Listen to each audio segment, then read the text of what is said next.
This episode is sponsored by Lume, a doctor-developed, skin-safe, pH-balanced, aluminum-free deodorant. New customers get $5 off a Lume starter pack with code INSANE at lumedeodorant.com. That equates to over 40% off your starter pack when you visit lumedeodorant.com and use code INSANE.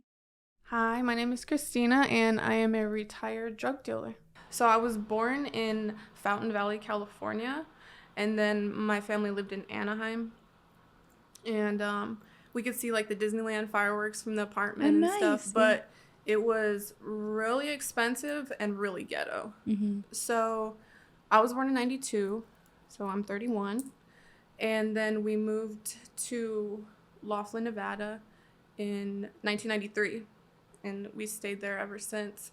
I'm the middle of three. But I also have a lot of half siblings that are older. Okay. So like me, my brother and sister, we have the same parents. And then I have 3 other sisters and 2 other brothers. Okay. And were you close with all of them? Some. Okay. I have some siblings that came here from Mexico, the half ones. And then one passed away before I got to meet him in Mexico, and then I have another sister down there. Okay. I have 2 sisters down there because one that came here got deported. Got it. So I feel like my life up until that moment was like we were poor, you know, but not. I feel like my mom convinced us we were poor, but we weren't. My parents worked really hard. We were always fed, clean. We had what we needed. Yeah. But when we moved to Laughlin, we lived in like the hood. You know? Okay. And then we graduated to the next hood, and then they worked and saved, and then we got a house. Okay. But like I said, my one sister, Mayeli, she came here late 90s, and we were stuck on each other like right away. And we're 10 years apart. And so like she was here, she went to high school a little bit. She didn't do very well, but she wasn't very educated when she came here. Yeah. So she just started working, and there's a lot of casinos where we live. It's like a mini Vegas. Okay. With a river. It's really nice. Yeah. And then she started hanging around with the wrong crowd and started dabbling in drugs. And then she was in the process of becoming legal this whole time. She came here illegally, like snuck over here. Right. Like my dad and my family has. But yeah, they went down, I believe it was near the border somewhere. So I believe like Texas. And she had to pass like, I think it was like American history type stuff and a bunch of things, but she needed to pass a drug test. And she failed. My parents had no idea at all. Yeah. And so on the spot, they're just like, you're going down Mexico, you guys are going home without your kid. And so like, I remember when my parents came back, they were by themselves. I was like, what the heck? Yeah. And so we got home. We stayed literally up the street. So our parents picked us up. We went home. And my dad was crying, like, hard when we got home. And I had never seen my dad cry before. Like, he's like a strong Mexican man. He's little, but he's like stern and little serious. Macho man, yeah. My mom's 6 foot. My dad's like 5'4". But, yeah, he was crying, and they basically told us, like, Miley got sent back because, you know, and I didn't really know much about drugs. Yeah. But the messed up part is she had told me, like, oh, yeah, my friend, like, we were sniffing this. I thought it was coke, like, later on. But later on, somebody had told me it was meth. So I don't know. Okay. But she had told me when I was little, like, she was acting kind of, you know. Was she 10 years older? Yes. Okay. Got it. And, so she had told me, but I didn't think, like, to tell my parents or anything. Like, I had seen her smoking cigarettes in the backyard when I was 9. And I was like, I'm telling. And she's like, you want to smoke one? And I was like, sure. Yeah. Never mind. I'm not going to ttell anymore. She wasn't the best influence. But when she got deported, I had, like, abandonment issues. Because, like, she was, like, my like, female figure. Because me and my mom, like, when I was younger, my mom was a little mean. So, like, we weren't the closest. But, yeah, I just felt really abandoned. Yeah. And I stuck it out for a few more years before I started, like, getting in trouble and all that. Because when she got deported, I think I was 10. So, like, I was a good kid, but I still was, like, even more so attached to my dad because I was always a daddy's girl. And then when my sister was gone, I was like, oh, you know. But I definitely became like a stage 5 clinger. Yeah. Because of that. Right, like, and you never got to say goodbye either. It was just very sudden. And I didn't talk to her for a while after she got deported too. Maybe like over a year. Wow. And her English, like, she didn't really speak. She spoke well enough. But like when I talked to her, like, she didn't remember. She remembered I love you. That was it. Yeah. So like she taught me a little bit of Spanish, but like broken, you know. Okay. So you're not fluent. At work, they're like, "Oh, Kristina, Spanish person, speaking person." I'm like, "Okay," but so you know it, but not like everything. Okay. Yeah, I'm not fluent, but like I'm decent. Got it. I continued to like be a good kid, like everyone does good in elementary school. But I was like the student body president and stuff. Like I was a good kid. I got good grades. And then like, you know, school actually starts getting challenging a little bit in middle school. So like I still did all right. Then I got to high school and I was like, okay, this is getting kind of hard. Yeah. I was becoming like very like different and unique. I was an artist. I had all types of awards for my artwork, and I was just really different from the kids. And I used to always cut up my clothes and patch them and all types of stuff. And me and my sister were kind of known as being like a little confrontational, you know. I was more so like I'll bark, but she would beat people up all the time. But yeah, I started getting into like a little bit of like a rebellious stage. Not really getting along that great with my mom, like just being a little bitch. You know? And I started working when I was like 15, just because like I said, we weren't poor, but like my family was always sending money to Mexico too. Yeah. So like we had everything we needed, but like I wanted my own shit. I wanted more. So I started working when I was like 15 in the casinos, little fast food place like Cinnabon, Baskin Robbins. And then I struggled in high school with math really bad. Same.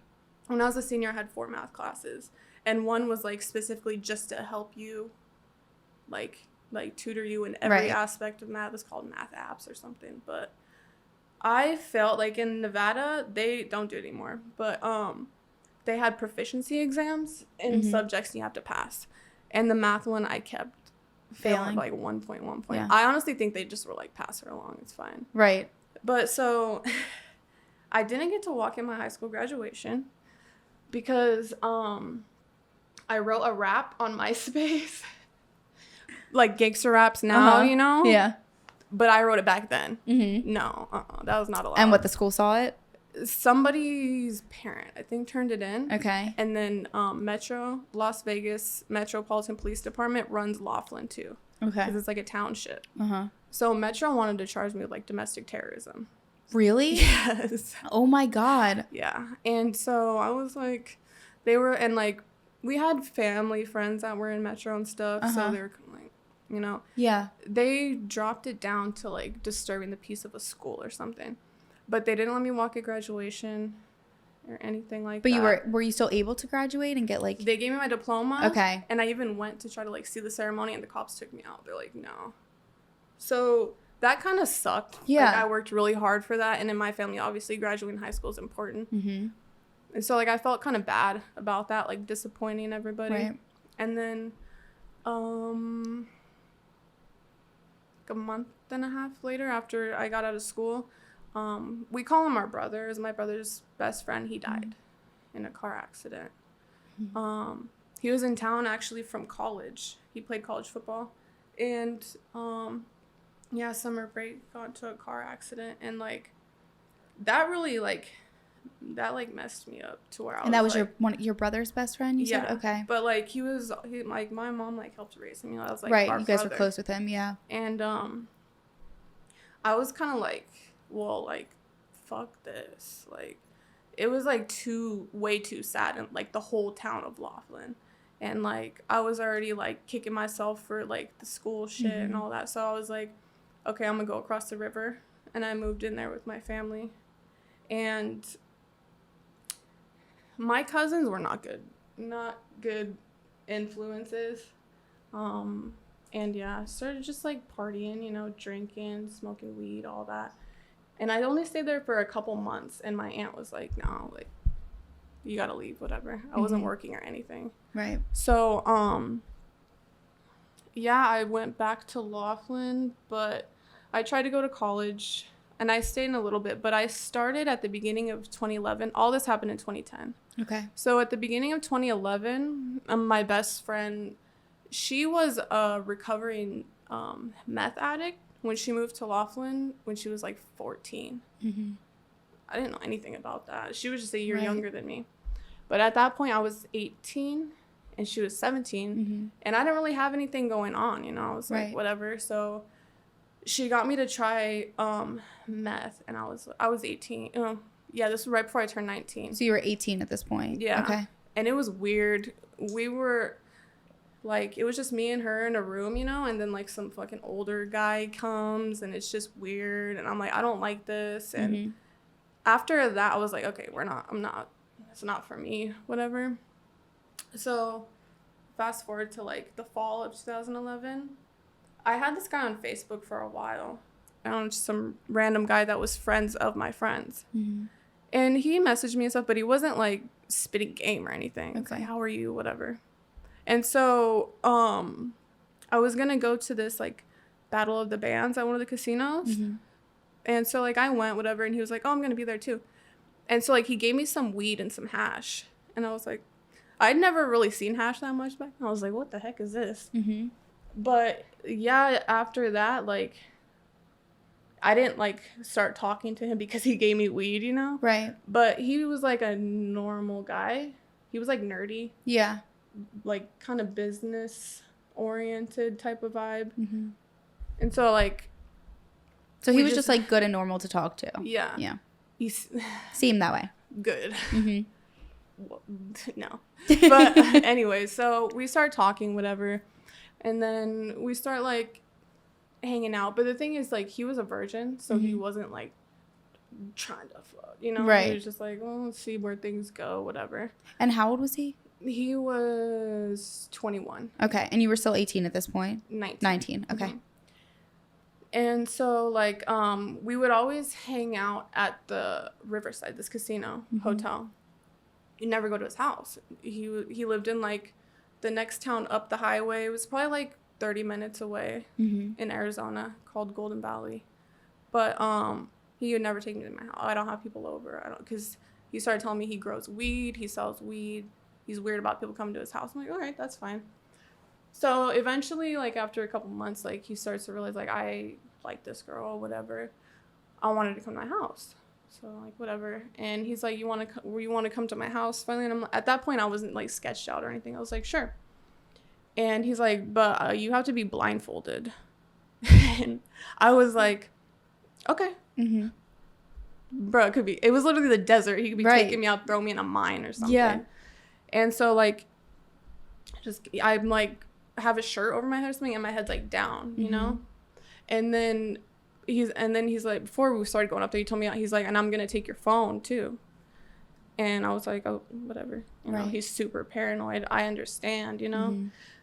So we get there, and it's, like, this big, like, maybe, like, a double-wide trailer or something, manufactured home. But it's not, like, ghetto or anything. It's nice on, like, I don't know, maybe 5 acres. There's a garage. We go inside, and we had just went to Sam's Club, so we put a bunch of stuff in the kitchen, and then he said, I want to show you this. And 2 bedrooms were completely filled with weed plants growing hydroponically, and I was like, whoa, this is cool. Like, yeah. And so he just literally started teaching me the ropes, you know, how to grow it, how to take care of it, how to cure it, how to sell it, everything. Was he just showing you this just like because you were curious, or did he want you to help him? He wanted to help. Okay. Yeah. He's like, I got myself a nice little Mexican girl to work in my garden. Yeah. Like, straight up.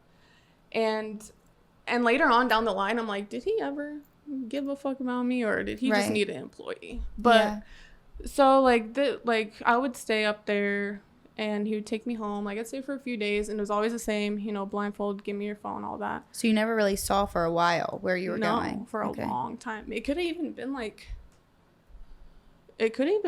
over a year, maybe. Wow. It was a long time. And So yeah, we weren't just like selling this weed locally. We were shipping it all over the country. Mm-hmm. Maryland was like one of our top Got it. payers. Yeah, that's funny. But yeah, shipping it all over the country, you know, vacuum seal it. And then like I was teaching him like we can wrap it like Christmas presents and birthday presents, love Nana and all this. So like it was legit. Yeah. Was he paying you to help him? Or? So you were just doing it just. Yeah. Okay.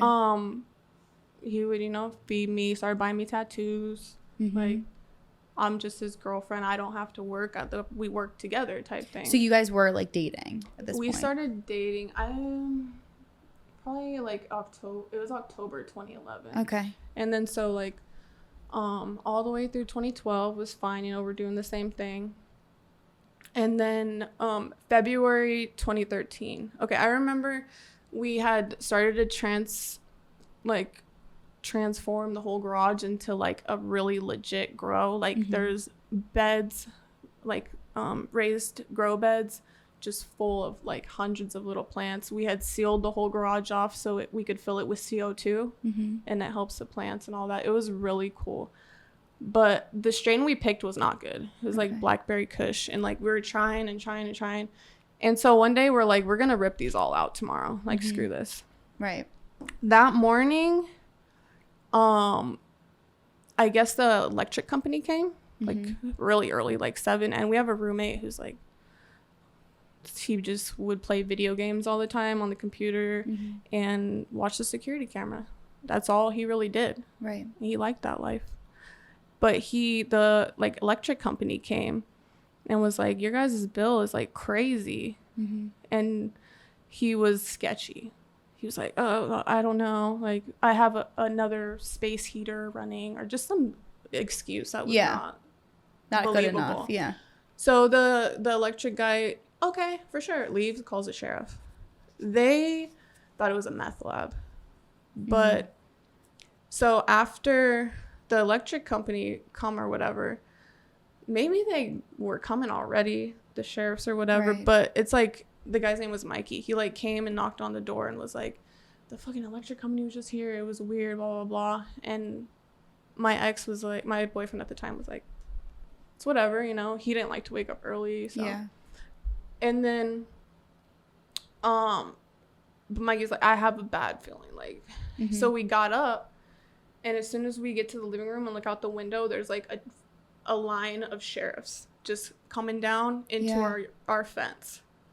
And it was a lot. It was probably like 8. I got chills. It was a lot. And my boyfriend told me, go. I had my little dog. It was like a little pit bull. He was cute. He's like, mm-hmm. take Capo and go in the room. And he told Mikey, go out there and talk to them. Mm-hmm. And he dipped out the back door. He just left. Literally. And he took a bunch of cash. We had a stack of $100 bills just chilling. He took that, left, and just took off. The cops, they don't even talk to Mikey. They immediately arrest him. They come into the house without a search warrant. Mm-hmm. They basically were like, they were thinking the dog was like aggressive, but it was like a baby. Yeah. And I was like, please don't shoot my dog. Like, right. Please don't shoot my dog. And there was a lady cop, of course. Mm-hmm. Lady cops feel like they have something to prove. Yeah. Something. Mm-hmm. And they have a permanent attitude. She manhandled me.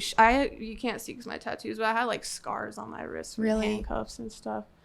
And she rolled up the windows, was smoking cigarettes, just fucking with me. Mm-hmm. My shoulder, I had surgery on it, so it like wasn't 100. She had them all twisted, and I'm like laying on my side trying to like have my shoulder not hurt. Outside the house for a while, and then finally like a sheriff comes, like a male one comes to check on me, and he's like, "What? Are you okay?" Like, and he looked at my handcuffs. He's like, "What the fuck?" I guess they were like twisted, so they're like super short and just all messed up. So he hooked me in the front. He put me in another squad car with Mikey and took us to jail. Mm-hmm. And they didn't find your boyfriend at the time, right? Because he just totally dipped out. Okay. And then also, sorry, not to interrupt you. Were you living there at this time, or you were kind of back and forth? Well, at this point, I was pretty much living there. Okay. But of course, like, no, I wasn't living there. Right. You know? Yeah. And So they kind of like believed that I wasn't living there because I didn't have much there. But it's kind of beside the point. When I was in jail for like 3 weeks. Mm-hmm. My bail was $500,000 because it's Arizona. Weed was super illegal. There was a bunch of guns and other type of weapons in the house, a bunch of cash. Just so you basically took the blame in a way. Well, me and Mikey had the same charges. It was like and like cultivation with intent to sell, possession of a firearm, like just it was like 6 felonies. And so like I was in there, I was miserable. Like I'd never been to jail. I wasn't scared. I just felt so detached from the world. It's just not a good feeling. Yeah. It's like you literally don't exist, but it doesn't matter about existing, but it's like literally it's like you don't like no, like if nobody comes to visit you or anything, it's almost like what's the point? Right. Like what yeah, what like is going on? Yeah, it's like you're just existing at that point. Yeah. Just being there. Yeah. And so did you guys say that the boyfriend was a part of it, or you just didn't? Uh-huh. Okay, so you just didn't even. They were looking for him. Okay. Heavy because his car was in the driveway. But you guys didn't rat him out, kind of thing. No. Okay. They never found him. Really? Yeah, we got released and we went and we saw him and all that, and everything was like. That's crazy. Yeah. His sister worked for an attorney at the time. Okay. So she kind of like, we were set up right, like, well, all 3 of us got good lawyers. I think my lawyer cost like $40,000. Like, I don't know. It was crazy, but, and I ended up getting pregnant like a couple months later when all the charges were still up in the air. Yeah. And so, well, I knew I didn't want to have a kid with this guy, even at that point, because I was like, I don't know. Not good. Yeah. And so like I got an abortion. I was like, it was fine. And then I got like whatever it's called, not sentenced, but like I went to like my final court, whatever. And it was in like fall, and this happened in February. So like it took a while, and all my charges got dropped. Really? Except for they charged me with possession of drug paraphernalia for having this little jar of Rick Simpson oil, which is like for cancer patients and stuff, in my purse. But I don't know why they charged it with. But nothing with like the weed or anything like that. Okay. I was on probation for like 3 years, but that's like whatever. It was unsupervised. But literally we didn't really miss a beat. Yeah. When I got out of jail, it was like a couple weeks later. We didn't just go from growing. We went to growing mushrooms and also extracting, which is like weed concentrates, like wax dabs. Yeah. I don't know if you ever heard of that. So at that point, we had this little house. It was still in Arizona. We were just doing like the mushrooms and stuff. We weren't growing, but we were extracting and doing the mushrooms. And we were extracting super dangerously back then. Yeah. It's called like open blasting, where you run butane through like a glass tube, but it goes in the air. Okay. If you unplug something and it's a spark or somebody lights a light, your house will blow up. Okay. And we did that for years, no problem. So when you got out of prison or jail, were you hesitant at all, like going back to doing this kind of stuff, or you were like, oh, I got off, let's just keep going? Honestly, like that was my job, that was my career. Right. So you just didn't think I was like, all right, we need to figure out how we're gonna keep doing this. Okay. And so at the end of 2013, so like we stayed with his parents for a little bit too. And that was not good. But at the end of 2013, because I got arrested in February 2013. At the end of 2013, after the court and all that, he had me rent it in my name. Because the last one was in Mikey's name. Mikey took the fall. This one will be in your name. One will never be in my name. And I was like, okay. Yeah. And so the thing is, I have a tumor in my pituitary gland in my brain. But it is not a big deal. I get headaches and my hormones are imbalanced. Like, I know it sounds really bad, but it's not. So I got a house in this town called Needles, California, which is literally like 4.5-hour drive from Laughlin. And it's known as like a big weed city, especially because it's on the border of Arizona and Nevada. easy to get in and out to the dispensaries. And so I got a house there. It was a actual house. It wasn't a manufactured home. And it was like 4 big there was like 3 kind of like den living room type rooms and then 2 bedrooms. It was an all tile house. The doors were extra wide, like handicap accessible. And it was kind of an older house, but it was perfect for growing weed. Yeah. Like tile floors, whatever. Perfect. And at that point, I went to Apple Valley, California, and got because my tumor, a medical card. Okay. It's called a doctor's recommendation. And I was able, with that one, the particular one they gave me, I was able to possess 10 kilos. Okay. Which is 23 pounds approximately, and grow 99 plants. Oh, so you were able to even grow. Yeah. What they said. Okay. I love California. Yeah, that's crazy. In terms of weed. Yeah. Right. And now a word from our sponsor. All right, guys, if we're being honest here, our underarms is not the only place that can develop odor. And that is why Lume makes deodorant for pits, privates, and beyond. Lume was created by an OBGYN and is a uniquely formulated pH-balanced deodorant. Yes, you heard correctly. It is a whole body deodorant, meaning you can use it anywhere that you want. Lume is more like a pre-odorant, and it's formulated and powered by mandelic acid to stop odor before it even starts. Lume has been clinically proven to block odor all day and control odor for up to 72 hours. Not to mention, Lume has the best scents. They have lavender sage, clean tangerine, and my ultimate favorite, which is toasted coconut. Let me just tell you guys, when I first put this deodorant on, I first put it under my arms. I was shocked. Like, I'm not even just saying it. The smell, like, I didn't even wear perfume that day. It radiated and it smelled like the freshest, sweetest coconut. I literally was going around to my friends, lifting my arms up, saying, smell my armpits. I smell incredible. I have turned so many people on to Lume because it smells good and it blocks odor. Lume is absolutely amazing for people like me who go to the gym first thing in the morning and still have a bunch of errands to run afterwards, because I don't want to go to the gym, sweat and stink, and then have to run all these errands out in public with all that sweat and stench on me. And Lume comes in and saves the day because they have wipes, so I can literally wipe anywhere down that gets sweaty or has an odor. They have creams that you can literally put anywhere. And then they have the deodorant, which is one of my favorites because it's just the easiest to apply. But that and the wipes, they are in my car 24/7, and I'm telling you, I always smell fresh as can be. As a special offer for listeners, new customers get $5 off a Lume starter pack with code INSANE at lumedeodorant.com. That equates to over 40% off your starter pack when you visit lumedeodorant.com and use code INSANE. That's a $5 discount off a Lume starter pack, or over 40% off when you go to lumedeodorant.com and use code INSANE. Now back to the episode. Yeah, so we started growing there. And then I also got into breeding boa constrictors. Very strange, I know. That's I have crazy. One right here. I kind of saw it popping out. I was like, wait, I want to see that one. Yeah. But how was that? That's crazy. Well, my ex liked snakes. And he's like, oh, and then we started with corn snakes. Okay. And they were really lame. They're like always flighty and just lame. And then we did leopard geckos, like the super giant ones. That was fun.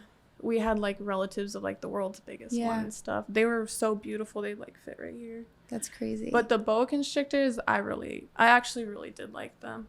And we would breed like high end ones you could sell for thousands of dollars. That's wild. And so that was a perfect, legit cover. Right. And it was my thing though. The boas, I was the face of it. It was all me. And my ex liked to take credit for everything, so I don't know why he did that, but I was more personable on like Facebook and social media because our business was all on there. Right. Now you can't sell snakes and shit on Facebook. Yeah. I don't think you can even ship reptiles as much as you used to be able to. Right. Yeah. The laws like changed. It's one of the reasons why like I got out of it. But yeah, I did that for a couple years.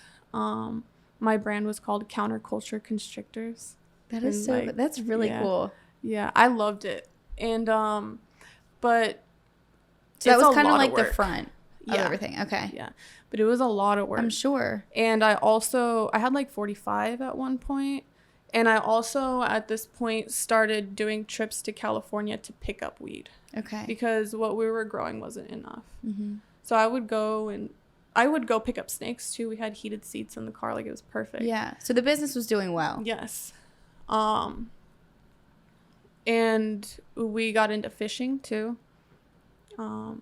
That's actually the first thing that like put, I think, my ex on the map with the IRS, maybe, because we paid cash for a brand new boat. Yeah. So I think that's when, like, I think that the IRS started like more monitoring everything. But yeah, we got a boat, got into fishing. My ex ended up moving, my boyfriend at the time ended up moving to Vegas because we were in the Needles house for a while. He ended up like moving full-time to Vegas, I think in like 2017. Okay. And he basically said like, oh, well, if you sell all your snakes, like, you can come with me. And I was like, okay. Why? Like, why can't they come? Whatever. And I don't even remember what he said. I could tell he just did not want me to come. And so I knew I wouldn't be able to sell the snakes all quick like that, whatever. So I actually moved back into my childhood home in Laughlin. Okay. Because my parents wanted to sell it. Okay. And I was like, I don't want So you were going to be living there alone? Yeah. Okay. So I was living there alone, and we were fishing a lot. I would go to Vegas a lot. And there's a bait and tackle shop in town in Bullhead. It was called Hillbillies Bait and Tackle. And basically the guy got sick, and he got a hold of me and my boyfriend. He was like a character. He was like a big country dude from like Tennessee. He had like one googly eye, and he was a character. But he was like, hey, like, I'm sick. My wife says like I need to stay home. Like, would you guys be interested in buying the shop? And my ex was like, sure, yeah. But I was gonna buy the shop. Me, like, everything was gonna be in my name. And I don't really know why he wanted to do that, but I was like, okay, whatever. I think he just didn't want to deal with getting the business license and setting up all the taxes and all that stuff, because he moved to Vegas to start a CBD company with his friends. And so, yeah, I was doing the shop, you know. It was fun, but at some points it was really difficult to be a woman in a male dominant, you know, business, hobby, whatever. And where was the shop? In Bullhead City, right across the river in Arizona. Okay. And so, when we lived in Needles, by the way, like when I was doing those trips to California, my ex was cheating on me. Yeah. With like, because he was a virgin when I met him. So like, I'm not shocked that he would cheat. I know that sounds fucked up. Yeah. But he was cheating on me with like prostitutes and stuff. And I'm like, I don't know. How did you just like, did you find out? He got a new phone, and I picked up his phone, and there was like, hey, this is so-and-so from Backpage, blah, blah, blah. Yeah. And so like, at that point, like in my head, I was like, okay, I'm literally, for the most part, just in this now as like this is my career now. But I love really hard. So like, I honestly, like, looking back, I was never in love with him, but I loved the life that he helped me get, because I came from like nothing, you know. And I was gonna say too, it probably gave you a sense of like security, like knowing like I have him here now. You know what I mean? To like lean on in a way. Yeah. After I got the shop and he was in Vegas and all the time, I knew he just started doing his own thing, because I would go to like his condo and find girl clothes. Yeah. And just pieces of weave in the trash can, dark ass makeup wipes. That's not me. Like, and it's Vegas, you know, that shit's everywhere accessible. All his friends, they weren't faithful to their girls. They were doing whatever they wanted. So he just hopped right into that. And but yeah, and then once I had my shop, like, he was there. He would come visit. People thought he was the owner, you know. I just ran the place, whatever.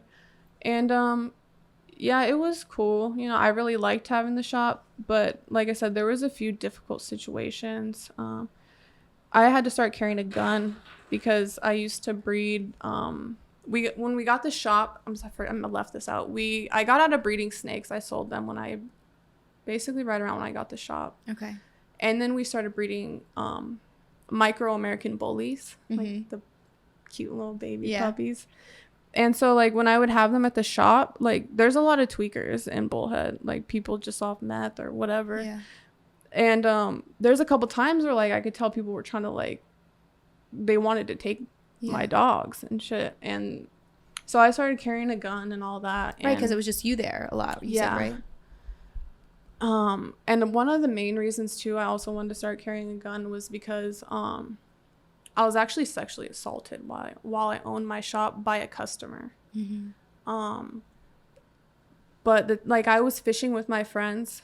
They live in Pennsylvania now, but like close to here. But I was fishing with them. It was my friend and her boyfriend and their daughter, and we're fishing at the lake. And this dude was like, I told him, I always tell people like, oh, where I'm gonna be fishing if like we are okay with other people coming, whatever. Yeah. So this guy was like, okay, well, I'm going to come. He came into my shop literally just to buy fishing line.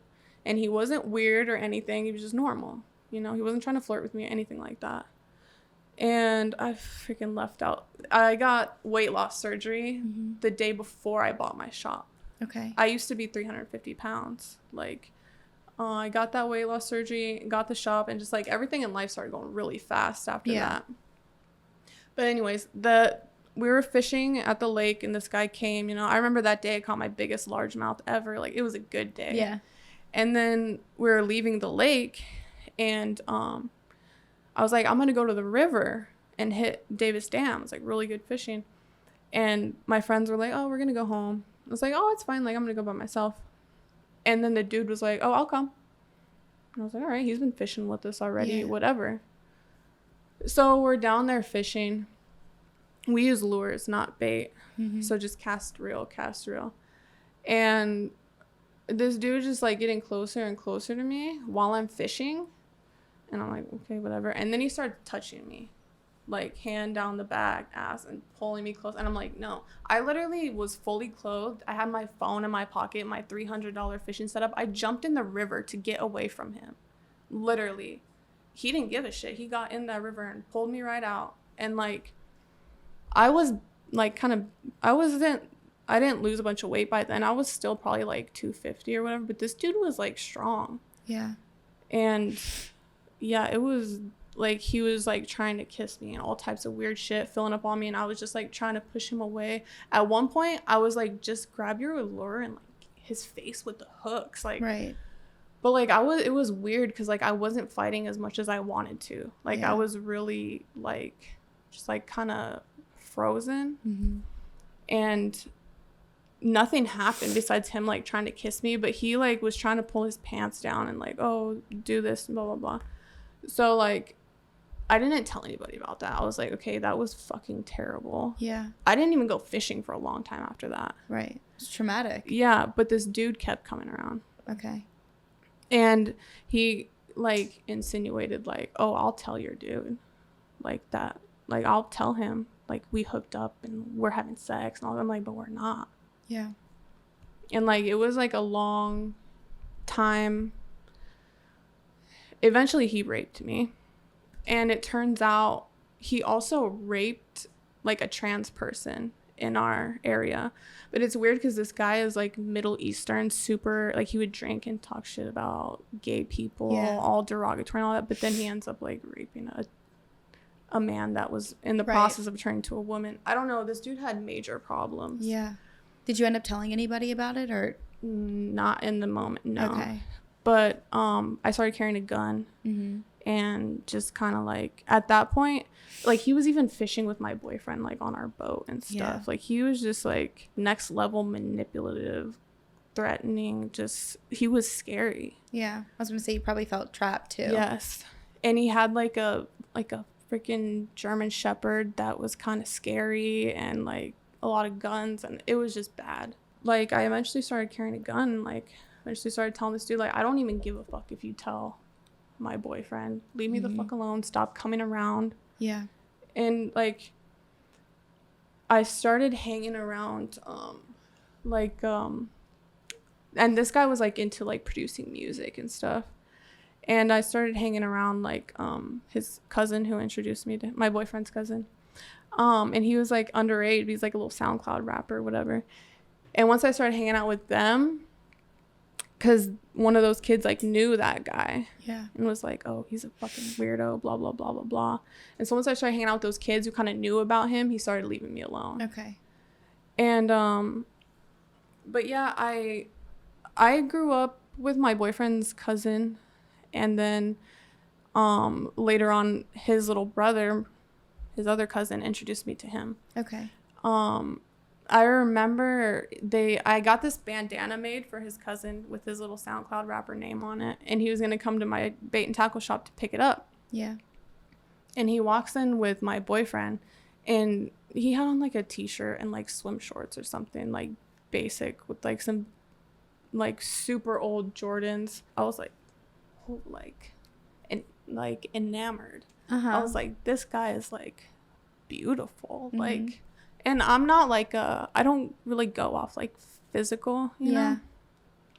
And I was like, first of all, I don't even know how old this dude is. Like, I need to chill out. Like, his cousin's 16. Funny. Like, what the heck? So, he had just gotten out of prison. And it's weird because in this kid's bedroom, his cousin, there's like people's signatures all over the walls. Yeah. And like writing and stuff. And there was this one that I loved. I thought it was so cool. It was red and it said Skylar, his cousin. I was like, who did that? And he's like, oh, my cousin. Like, he's been in prison right now, blah, blah, blah. And it was him. And so like when he got out, like I was just like, wow, like this guy's really good looking. And like, so, but I hung out with his cousin like often, like almost every day. And he was staying with his cousin, so I started hanging out with him every day. Like literally from the day we met, with an exception of like a couple months, we've spent every single day together basically. Yeah. Well, at the first like 2 years, like, and then there was one point where he was like at his cousin's house one day. We were just hanging out, and we were drinking or whatever, and he was like, can I kiss you? And I was like, no, I have a boyfriend. Like, what the heck? And so at this point you were still involved and helping the other guy, right? Yeah. Okay. And I didn't even mention when he moved to Vegas. God, I'm rushing way too much. You're okay. But when he moved to Vegas, he got into the dark web. Okay. And selling on the dark web. And basically he taught me how to do it, like encrypting messages and setting up like all the transactions and mailing all the stuff out. Yeah. And I never accessed like the scary dark web. It was like the drug dark web. Okay. But it wasn't even like heroin and bad drug, like the drugs on there. It was mostly like we were part of the community that was like natural, you know? Like, so during your time of like basically growing and selling and all that, it was weed, mushrooms. And then the concentrates, the weed concentrates. Okay, got it. And so like, it was kind of scary, you know, because I had heard of like Silk Road and dark web stuff before. And like the whole process itself, it wasn't scary because it was like what we were doing on like a massive scale. Right. And so like learning the encrypting messages and all that, like it was actually pretty easy. And I'm not tech savvy. But yeah, and thankfully we're doing this out of Vegas. Yeah. They have 1 billion post offices. We got a label printer, you know, it looked like we were working for eBay or something, but we would take trash. We had a big truck. We had a Chevy Cruze at the time. I would have like 2 big trash bags in the back and then one in the front, just of the little post office boxes or bigger ones, whatever size. Yeah. Put them in the mailbox, drop them off. But the thing is, when we were doing this at home, I used to walk them into the post office. Okay. That was a little nerve-wracking. Yeah. But I did it for years. And I swear I seen one post office lady sniff a box one time. She literally was like, she looked at me and she put it in, and I knew she knew. Right. Ever since then. So like I tried not to use that post office. Yeah. But I did, and nothing ever came of it. So were you profiting from what you were selling, or he was mainly keeping all of it? Well, that's the thing, is like the money was always like in his control. you know? So he was basically just making sure you were provided for. Yeah, but the thing is, like, if I wanted, like, a new outfit or, like, some makeup or something, it was kind of like, you don't need that. Yeah. So eventually, especially when he started cheating on me, I'm fucking, what is it? Rouge, whatever, at Sephora? Yeah. Yeah, like, sign me up. I was doing whatever I wanted. Yeah. Because I was working hard for what, you know? Right. And were you making money when you were working at the shop? Yes. Okay. And so that was kind of like... The fucked up part is I would make money at the shop, pay my bills, pay the shop bills, pay his bills, his rent in Vegas, his car insurance, all that. Sometimes I'd be like, the shop money is not enough. Right. Like, what the heck? So, and why couldn't he pay his own stuff if he was... He's just too lazy. Yeah. So, like, but most of the time he wouldn't give me money. He'd just say, oh, pay with the shop money. I'm like, okay. And he was just basically keeping the money from what was being sold. And he lived lavish, too. Yeah. And he was a big dude. So we would eat a lot, like, expensive meals. How far was he... Once he moved, how far was he from where you were and, like, where the shop was? Less than an hour and a half, so maybe 100 miles. Okay. But there was time, when I got my shop, there was like weeks where we wouldn't see each other and stuff. Okay. There's been a lot of people in my family that have worked for me and my boyfriend at the time. So whenever there was something that like I shouldn't be doing anymore because there's something else more important or whatever, like growing, I passed it off to one of my family members. Yeah. Dark web, passed it off to a few family members, both sides. And then when I got the shop, that's when he was like, okay, you're not going to do anything illegal anymore because the shop is our legal stuff. And that's what your boyfriend at the time said. Yeah. Okay. People used to always say, oh, they use the shop for money laundering. No, I'm surprised that he even wanted you to stop with the other stuff. Yeah. That surprises me. But it's because we got other people to do it. Okay. Like hired replacements. Yeah. And at that point, I think he realized, like, damn, this sucks having to pay people and stuff.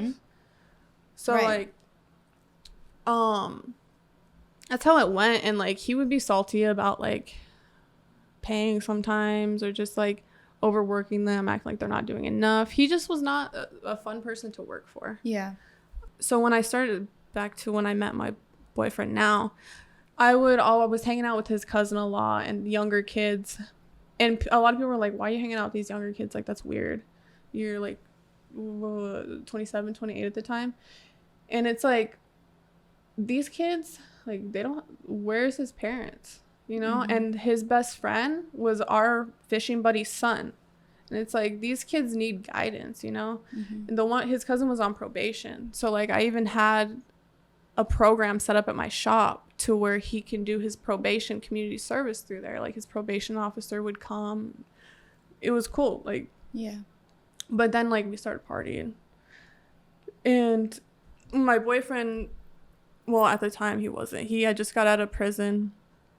And we were just hanging out, you know, like at his cousin's house and stuff. And I remember they were at my shop one time, like helping me price tag stuff and all that. And I asked Skylar, my boyfriend at the time, I was still with my ex, but I was like, we should hang out or something. And he was like, okay, yeah, whatever. And then it was getting like later and later in that day. And I was like, okay, well, obviously we're not going to hang out, whatever. I took a shower, like got in bed, and it was like 10. And he messaged me. He's like, hey, like, do you want to hang out? And I was like, okay. Sprung out of bed. Yeah. And so, like, he had some, like, I wasn't drinking, but, like, he had a beer with him and stuff. And I remember we were, like, looking for something to watch. And he saw Dazed and Confused. And he's like, oh, have you seen this? And I was like, no. And he's like, what? Like, you've never seen Dazed and Confused? And I was like, no. And so, like, we started watching it. And, like, I had never cheated on anybody before. Yeah. And we're, like, a little snuggly, whatever. And, yeah, like, I was with my ex at the time at that point, we had been together for almost 7 years. Wow. And I had never cheated on him or, like, anybody else in my life. Yeah. Like, and I know this is very forward, but, like, I asked him, I was like, can I suck your dick? Like, and he was kind of like, I don't think anyone's ever asked him that. And he was kind of like, yeah, like, okay. Yeah. You know? So, like, whatever. And that happened, you know, and like it wasn't weird or anything. Like we were Yeah. comfortable, we finished the movie, whatever. And I took him home. I was like, okay. I know he asked me like, can I kiss you one time? But I was like, this guy does not want me. Like he just got out of like prison. Like he probably just wants to like get laid or whatever. But he was like fucking bitches when he got out of prison. Like while I knew him from the time I met him to like when we got together, like I already knew of like handful of girls he got with, you know, and it was whatever, because like I was in a relationship. I didn't even get jealous or anything. And yeah, we're just hanging out like every day, you know. I knew like my ex was doing whatever he wanted. Yeah. And he had told me at one point like, the only way like I'll ever leave you is if you steal from me or cheat on me. And like, even though he was cheating on you. And he didn't find out about me and my boyfriend like until like I think after we broke up. Okay. But I had my nephew, which is actually my ex's brother's girlfriend's son. Okay. His name's Robert, but he ended up moving in with me, and then Skylar ended up moving in with me, and my ex was kind of like, whatever, I don't care, they're helping pay the bills. Yeah, they're these kids, you know, to him, right? It's these kids. Plus you said your boyfriend now was doing his own thing anyway. It's not like you guys were. Yeah. Okay. Yeah. And so but the thing is, we were partying a lot. Okay. And we were drinking, doing acid, ecstasy, you know, like whatever. Sipping lean, you know, just like typical SoundCloud rapper vibes, you know. Yeah. And there was like a whole group of kids like that would all party all the time. They might have parents that are there, but are they really there, you know, like for them emotionally and all that. And I felt like I did that for a lot of the kids, especially a lot of the girls. Yeah. And all the girls like, oh my God, you're so pretty, you're so nice. Like, cause you know how a lot of girls are just bitches, you know? And so like they'd come into my shop and we'd do each other's makeup and just like fun stuff. It felt good to be like there for the kids. One day me, Robert, and Skylar were at In-N-Out. I don't know if you've heard of In-N-Out. Yeah. And my car like would not move, like broke down. And there was these guys in a truck behind us. It was like a skinny black dude and like some old Mexican guy. And so like the little skinny black dude hops out and he's like, oh, do you want me to try to help you? And so he's like it wasn't working. But he was like, yeah, you're fine. Like, what are you guys up to? Blah, blah. And I was like, oh, nothing really. And he's like, oh, for sure. But he's like, oh, do you guys do ecstasy? And I was like, yeah, sure. So he gave us like a little bag of like a bunch of random pills. And so like we exchanged numbers and all that. He was from California. He was just coming out to like hustle. And so like he came out again the second time, and like the place he was staying at like fell through or whatever. And so like he was staying with me, and we had security cameras because our dogs were valuable. Right. My ex probably just like to keep tabs on everything, but I remember I let that guy stay there, and I told him do not go in the dining room because then he'll pop up on the cameras, you know? Yeah. Because of course my ex wouldn't want a grown ass man staying there. Right. And so this guy was like trying hard to like get with me or whatever. Meanwhile, I feel like I'm already starting to fall in love with Skylar. No cap. Even though we're not even like, we were hooking up here and there, but we were still very much like doing our own thing. Right. And in my mind, I was like to me, my boyfriend, like he's like on a pedestal to me. Like he's like so attractive physically and just like everything about him, like who he is, his heart and soul. So like I at that point knew like he was different, and like it was scary though. I was like, I can't, like I'll get fucking crushed. Like I can't. Yeah. And so I knew I didn't want to be with my ex anymore, and so I was like, okay, steal from him or cheat on him. Yeah. I'm not a thief.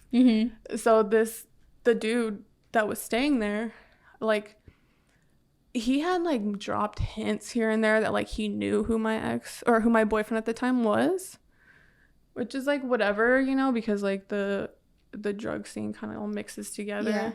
Even though it's like we do weed and he's on ecstasy, like people we know each other, you know? So, but I wasn't like, it's like not hooking up with that dude or anything. But then like, yeah, I was like, okay, I'm not going to steal from my boyfriend at the time. Like, I'm going to hook up with this guy because I know he will find out. Yeah. So like we hooked up or whatever.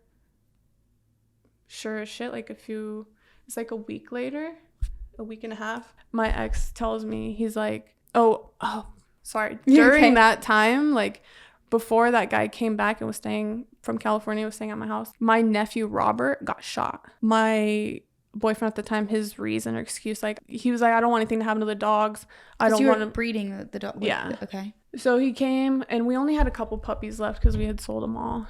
We have puppies like in Kuwait and stuff. Yeah. Like it's really cool. I miss it. But he came and he got all the dogs. But the thing is, I wasn't there because when he's like, I'm on my way down, I told the dude, I was like, all right, I got to take you somewhere. Yeah. Like, you want me to drop you at the train station? Like, you got to go.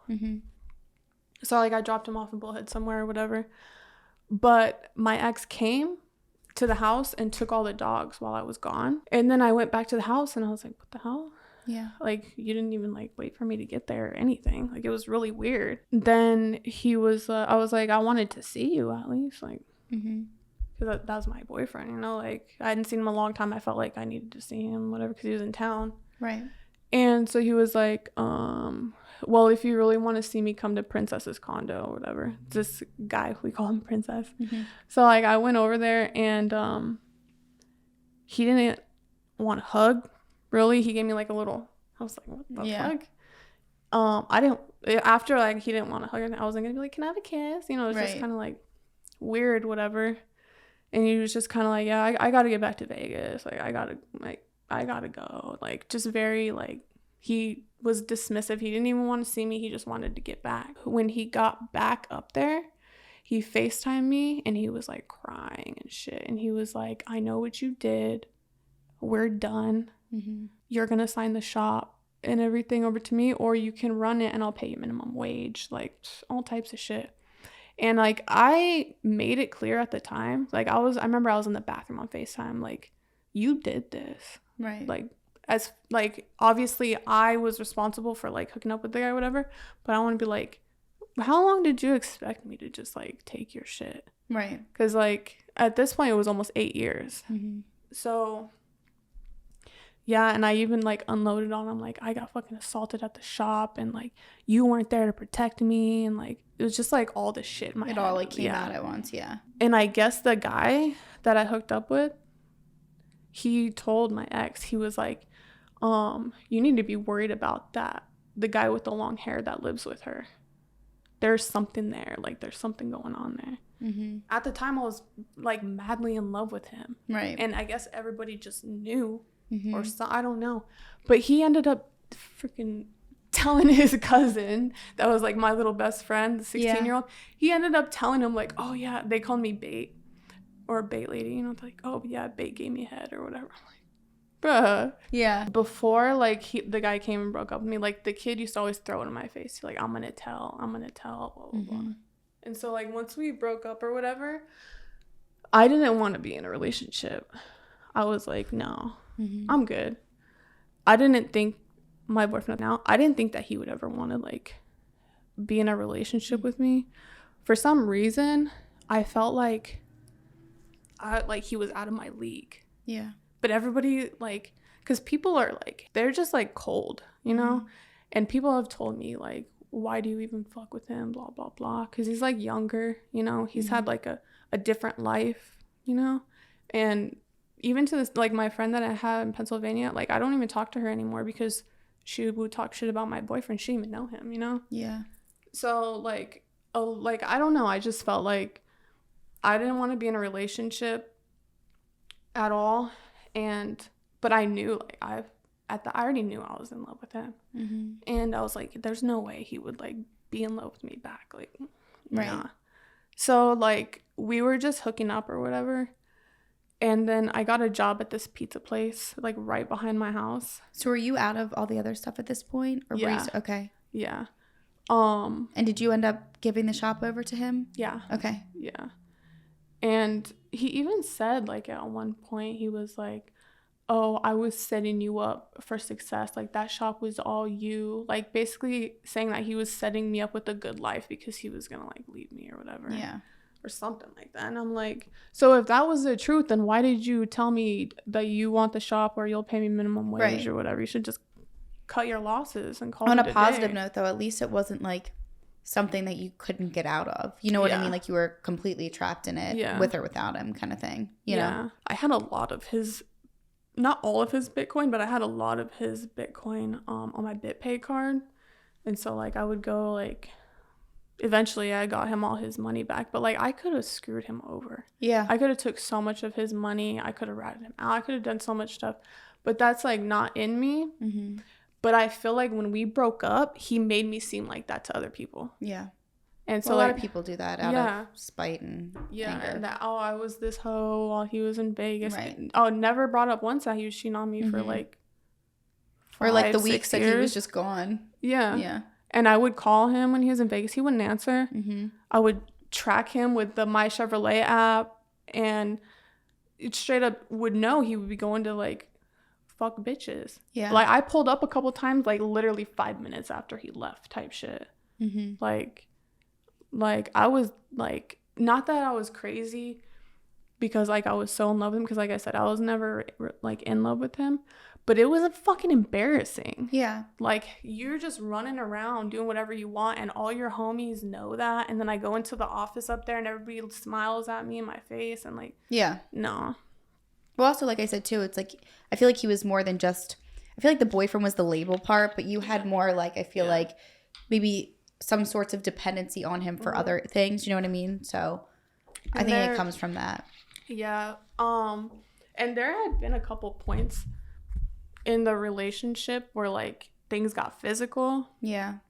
And I'm not innocent. Like, when I saw that shit on his phone, I started throwing stuff at him. It wasn't all me, but there was points in our relationship where, like, he got triggered and just would, like, beat on me. Mm-hmm. I remember one time this glass thing rolled off the counter that we were using to extract, and I guess he thought that I threw it or something because we had been arguing, and this thing just rolled off the counter and it shattered, and he thought that I threw it because I was mad at something, and he just came at me, and I was like, no, like, it rolled. He didn't care. He fucking threw me down on that glass, was beating my ass in the glass, and then dragged me to the living room, was fucking choking me. Like, things weren't always, like, what it seemed, you know? Right. Like, everybody thought we had, like, a normal, grown-ass relationship. Everything was good, but nah. That had happened, like, years in the past, and we had still stayed together for years. Yeah. But it's like, you don't forget shit like that. No, definitely not. So, yeah, we, at that point, after we broke up, I went to the pizza place. Literally, I hopped my brick wall, and there's a pizza place behind my house at the time. So I went in there, and, they had just gotten new owners, and it was, like, a woman. And I had told her, like, I just got out of this relationship. Like, I really need a job. Mm-hmm. I think I might have been selling a little bit of weed. Okay. At that point. Maybe. Just, like, on your own? Yeah. Okay. Like, small on the streets. And, yeah, somebody told my ex that the kids were selling, like, drugs out of my shop and shit. Like, no, that never happened. But, yeah, I went to the pizza place, and I got a job there. And it was weird because my ex broke up with me a day before my boyfriend now's birthday. Really? Yeah. And I remember, like, I wasn't even sad. Like, I was, like, relieved. You know? Like, we went to Vegas. Yeah. And for his birthday, like, went to Vegas and went shopping. He got sick as shit because, like, he had taken, like, some pills and then he drank and he didn't eat nothing. It was bad. But I wasn't even, like, sad or anything from that breakup, but I was very traumatized. I'm sure. Like, trust issues even now, like, and he's, like, the best. Like, my boyfriend now, he's, like, there was shit when we first started dating, but it's like, what, like, on the phone and stuff, and we got off social media and all that together, and, like, it's just, like, changed our relationship for the better. I'm sure. But yeah, at the time, I told him, like, I don't want a relationship, whatever. And I started working at this pizza place. And then I met this guy at the pizza place who was the owner's friend. And he, like, came into town to help him do some remodel or something. He was delivering pizzas or whatever. And he was, like, a short guy. just like a basic cookie cutter guy. He wasn't like super attractive or anything. But you could tell he was like really interested in me. And he was nice, you know, so, and he needed a place to stay. At some point, he was sleeping in the truck behind the pizza shop. And I was like, what the hell? Like, my house is right there. Like, you want to, I even told him, I was like, you can stay for a couple months. You don't have to give me nothing. And just to, like, get back on your feet or whatever. And so at that point, after my nephew got shot, like, a little while later, SWAT surrounded our house and took him. And he was in jail for a while. Because of the whole shooting thing? Unrelated. Okay. I think it was I can't even remember, honestly, but I think it was something to do with another shooting. Okay. That he was involved in. I don't even know why. I think it was just because he was nice. I ended up hooking up with that guy, too. And, like, they both kind of knew, but I knew my boyfriend did not like it. Yeah. Like, no. But at the time, like, we were all single, whatever. Doing your own thing. And this guy had to go, like, across the country for some reason to, like, drive a truck back or something. And I ended up taking a pregnancy test because, like, I was, like, late or whatever. And I've been pregnant before the one time, like I said. And I just knew. Like, I could just, like, feel I knew. Same thing this time. So I took a test. It was confirmed. At this point, I'm getting older. And I'm like, I really want kids. Yeah. I see everybody else have kids with random motherfuckers. Like, I really want a baby, you know? So I was like, okay. He was out of town, whatever. I can't remember if I told him when he got back or when he was out there. But I remember that day that I took the test, I worked late that night. And I was tripping. Yeah. Because I had to tell my boyfriend now.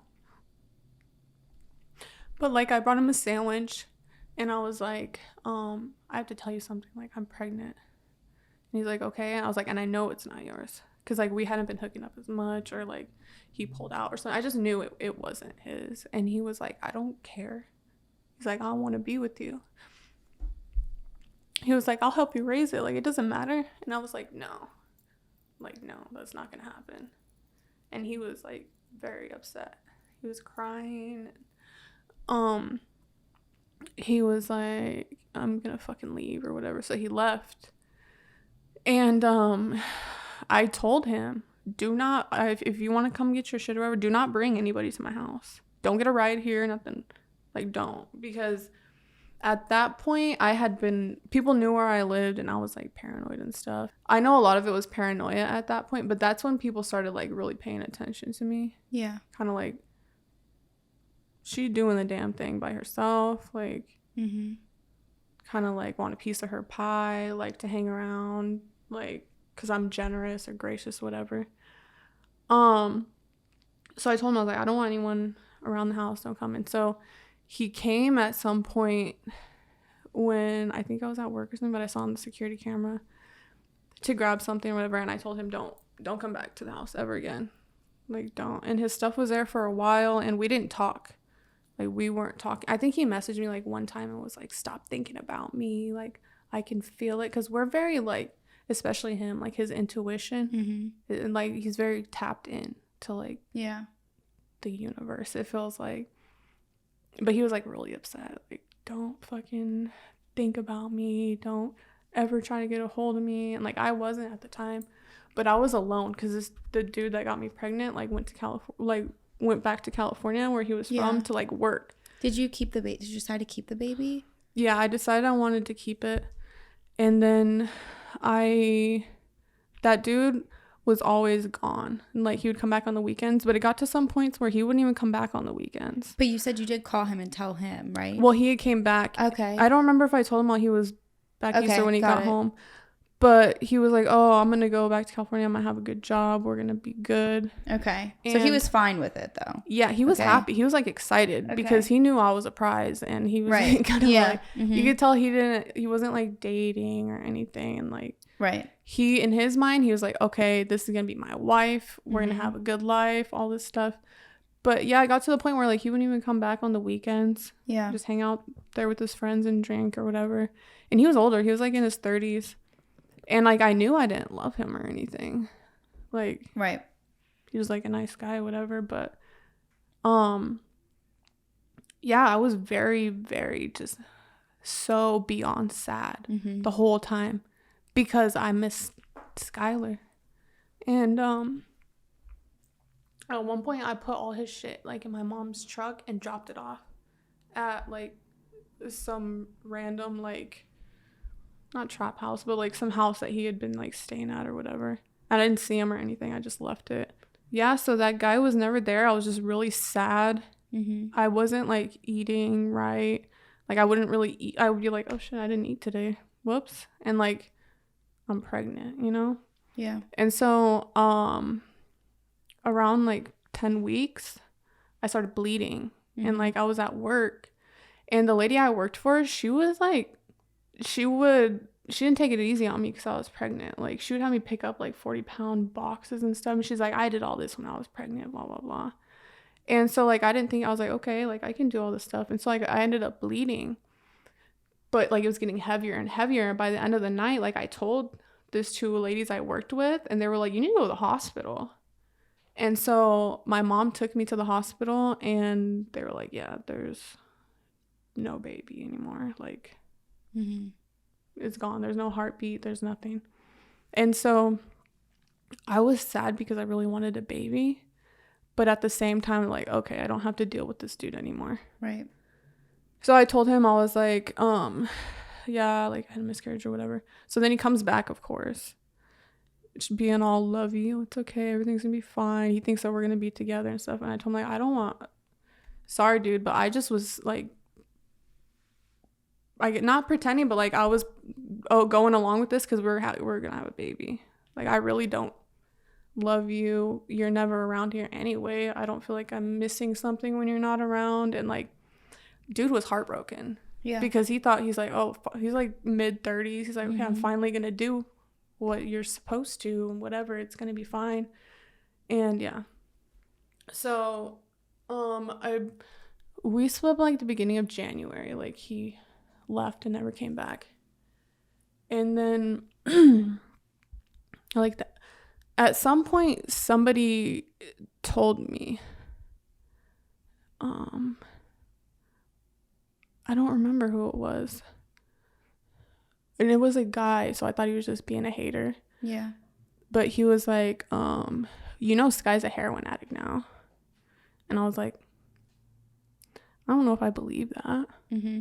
Whatever. And then I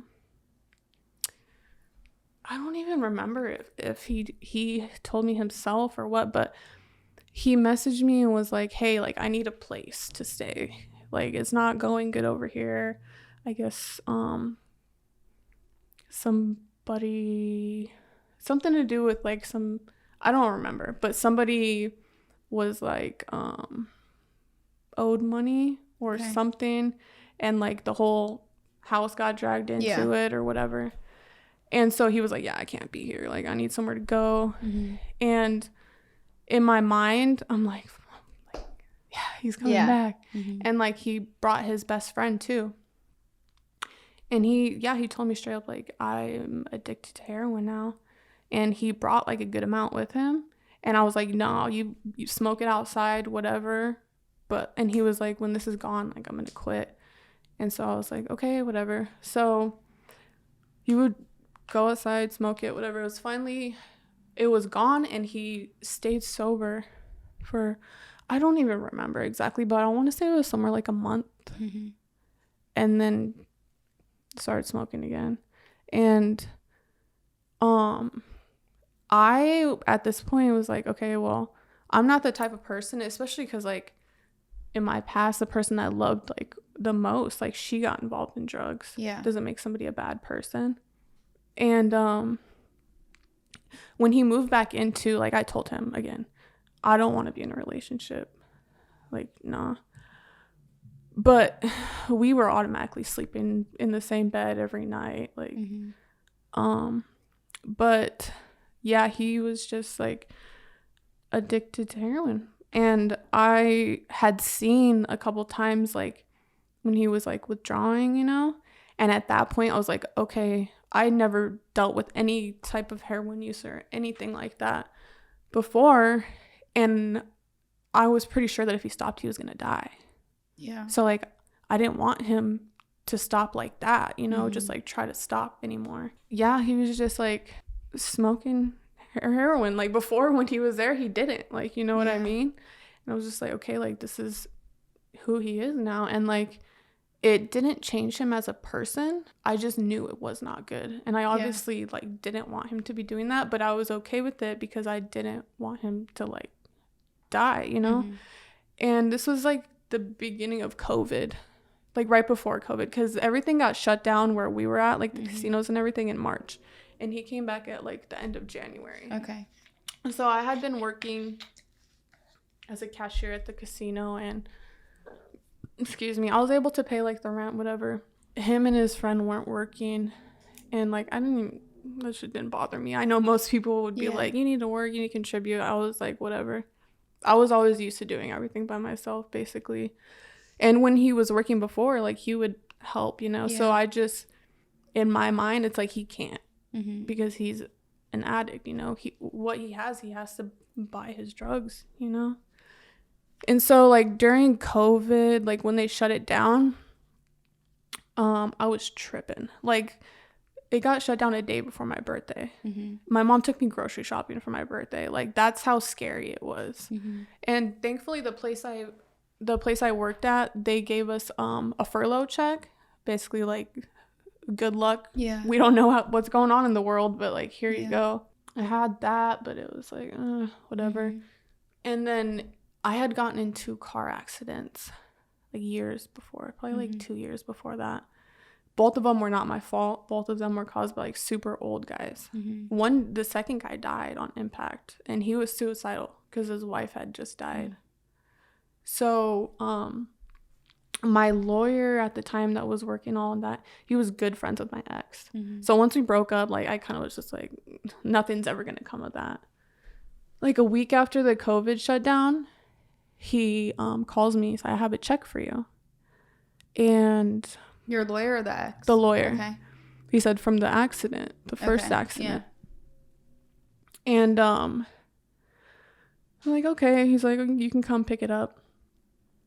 It was almost $20,000. Wow. Yeah. I was like, God's looking out for me. Like, COVID just hit and I get 20 grand. Like, right. And then so I put it in the bank, you know. Everything was kind of shut down, so we're just kind of chilling. And then my lawyer hits me up. I got another check for you from the other accident. I'm like, okay. This one's like 25 grand. So at that point, I have this money, and I'm like, okay, we're good through COVID. We're not going to struggle, you know. I was able to help other people get through COVID. And I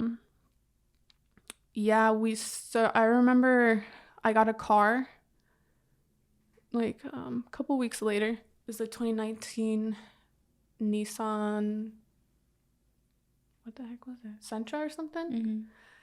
And I got it because it, like, my ex told me always get cars that look like everybody else's cars. Like, I've been like a criminal my whole adult life, so I'm like, okay, get a car that blends in. So, like, a normal looking car. And then we were like, okay, let's travel, you know. No one's working, right? So for 420, we went up to like the redwood forest and like had a great time, like exploring and stuff. And then I started selling because I had the money to invest to make more money, you know. I already knew how shit worked by then. So I started selling weed, and I started selling wax. And I even started selling puff bars. You guys don't have them out here. You know what that is? It's like little disposable vapes, like nicotine vapes. So they taste like fruit or cocktails or like whatever. But I started selling those too. And my customer base or whatever was like all over the place, like in terms of like demographic and age and all that. And then the kids got me, I had already had a Snapchat, but the kids had got me into like having a lot of people on Snapchat, and I was known as like bait lady or whatever. And so I was like, you know what, I'm gonna start selling on Snapchat, see how it goes. Yeah.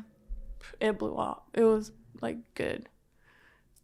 And so like not only did I have like the settlements, but then I started getting more money from hustling and all that. And in my life growing up, like I didn't really have like many haters, you know, like in terms of like after I graduated, people kind of were just like, oh, Kristina's doing her own thing, you know, she's doing well for herself. If anything, people were like, yeah, good for you, you know.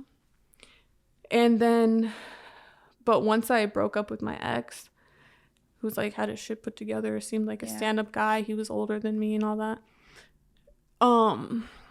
But let me backtrack a little bit.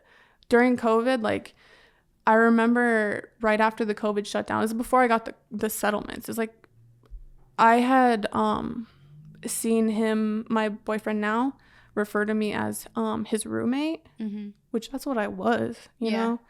But that shit hit me like in a spot that I did not like. I was like, I don't like this shit. Like, I know I told you I don't want a relationship, but like this isn't cool. Like we're more than this now. And so that's when we're like, okay, well we're together now. So that's when you guys kind of decided to be together. Okay. And so that was March 28th, 2020. And it's crazy because March 28th, 2018, now that I think about it, that's the day I bought my shop. Yeah. So I don't know. It's a day, I guess.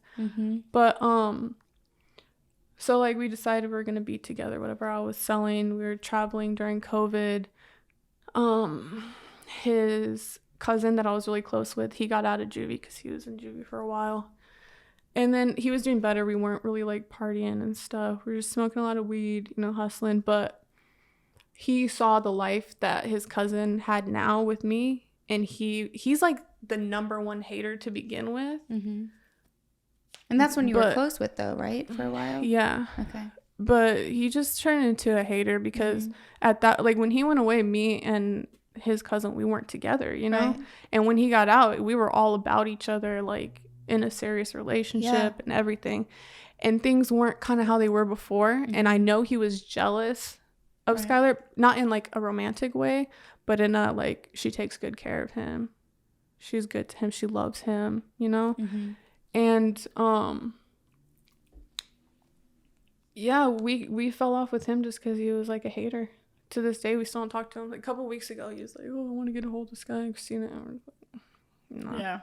But the haters came pouring in when everyone was struggling during COVID, and we were like balling, you know? We were buying gold. We were traveling, getting our thing on, having a good time, shopping. Like there's nothing to do during COVID. Yeah. And so we had the means and we're hustling. So that's when everybody was like, oh, like we can't even fucking eat and you're fucking got all this new shit. And but me, the type of person I am, like I'm very generous. So when I was selling, like I would hook people up. I would see like during COVID was really bad. You'd see like tweakers struggling like in the streets and stuff. I'd pull up like, hey, do you want a dab? Like you need it. So like people knew me as like a cool person. So that's why it always just was not fair to me how I got so many haters. Yeah. Because I'm not like, I know people like, I don't deserve the hate. But I really did not deserve that. But that summer, I decided I need to like further invest in myself. So I decided to go to beauty school for nail technology. That was a whole other can of worms in itself. My nail lady told me, she's like, be careful. Like when you go to school, like people are fucking catty. It's all a bunch of bitchy girls. Everything's in competition, blah, blah, blah. I had to deal with that a little bit, but I had to deal with guys as well. Just that weren't good. Like that were in relationships, didn't care that I was in a relationship, tried to hit me, like all types of shit.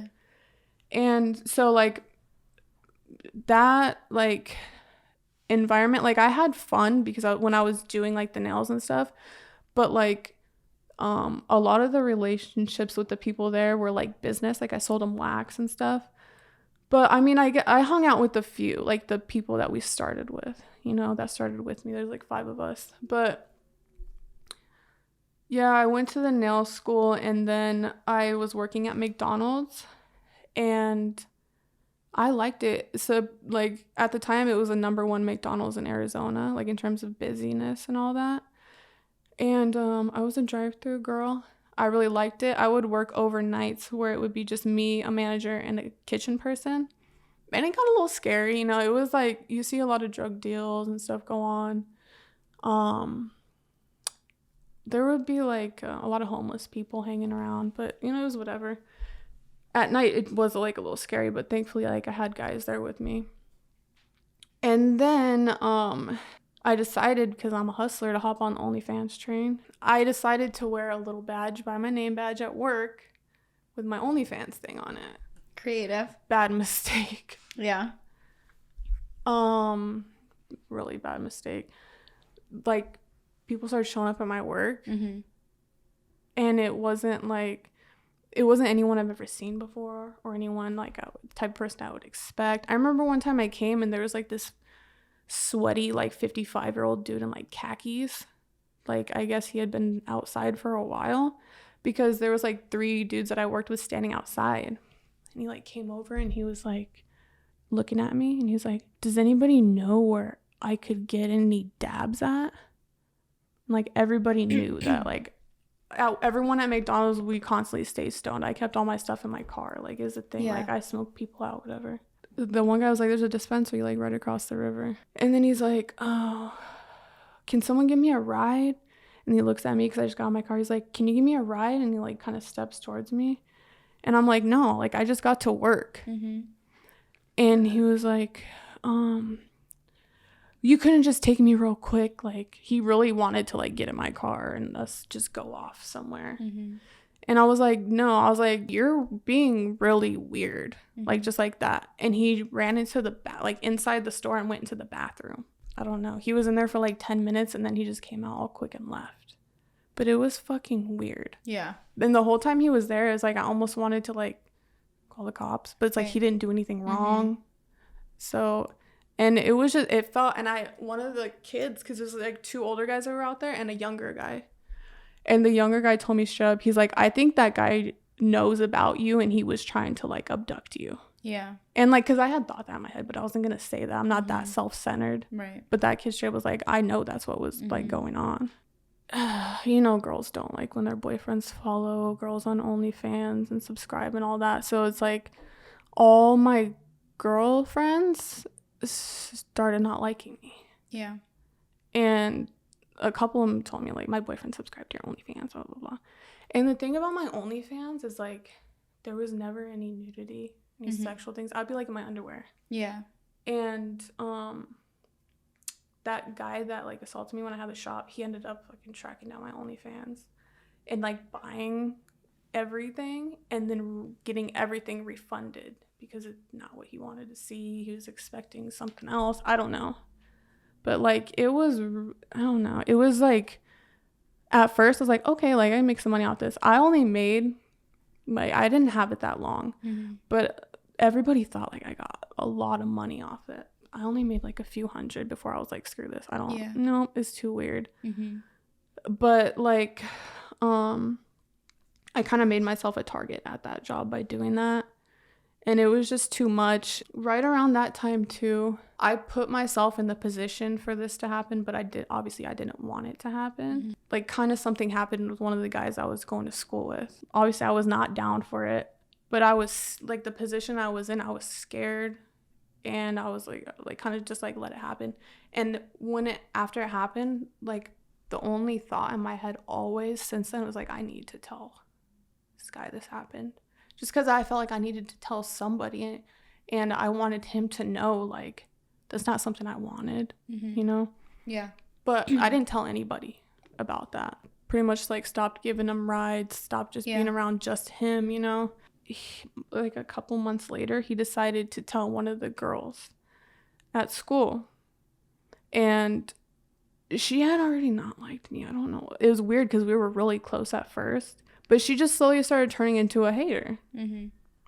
As girls do. I don't know if it's because I started OnlyFans and she had one or what. But he told this girl, like, bragging. And she decided she wanted to tell everybody else. And so somebody got a hold of me and was like, you know, people are saying this about you. And I was like, okay, that's fucked up for people to gossip about my fucking trauma, whatever. So the first thing I did was I went to my boyfriend. I told him, like, and he was still like struggling bad with heroin addiction. And at that point, I think he was getting a little bit into fentanyl, maybe at that point. But I told him straight up. I said, this is what happened and everybody's talking about it. I did not want it to happen, but you need to find out from me. And he like flipped the fuck out. Obviously, like, I know how in reality, you think when somebody is gonna like attack you or come at you, you kick and fight and defend yourself to the death, you know? Mm-hmm. But in that situation, it doesn't always work that way. Yeah. A lot of times, and like you hear from other people's stories, you just like freeze. Like you don't. Like, and the fact that something had happened to me before and I fought it and the guy didn't give a fuck and he fought back and did what he wanted anyway, I didn't want that to happen again.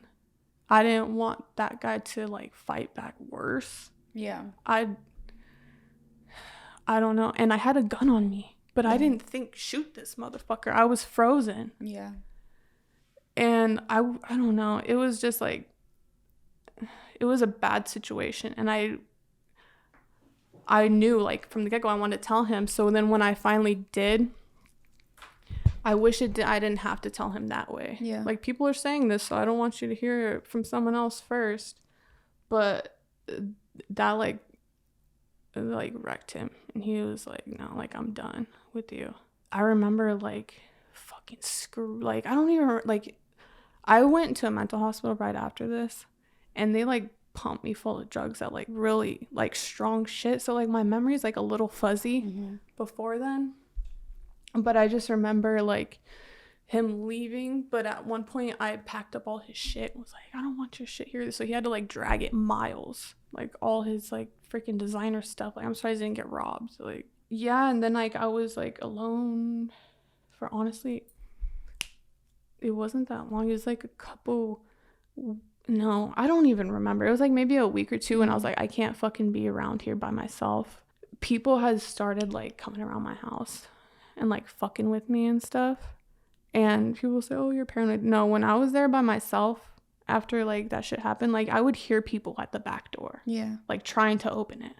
Like I had it like barricaded. Like, and like I was like a target for some, I don't know. And I had started problems with the drug dealers in our town. Yeah.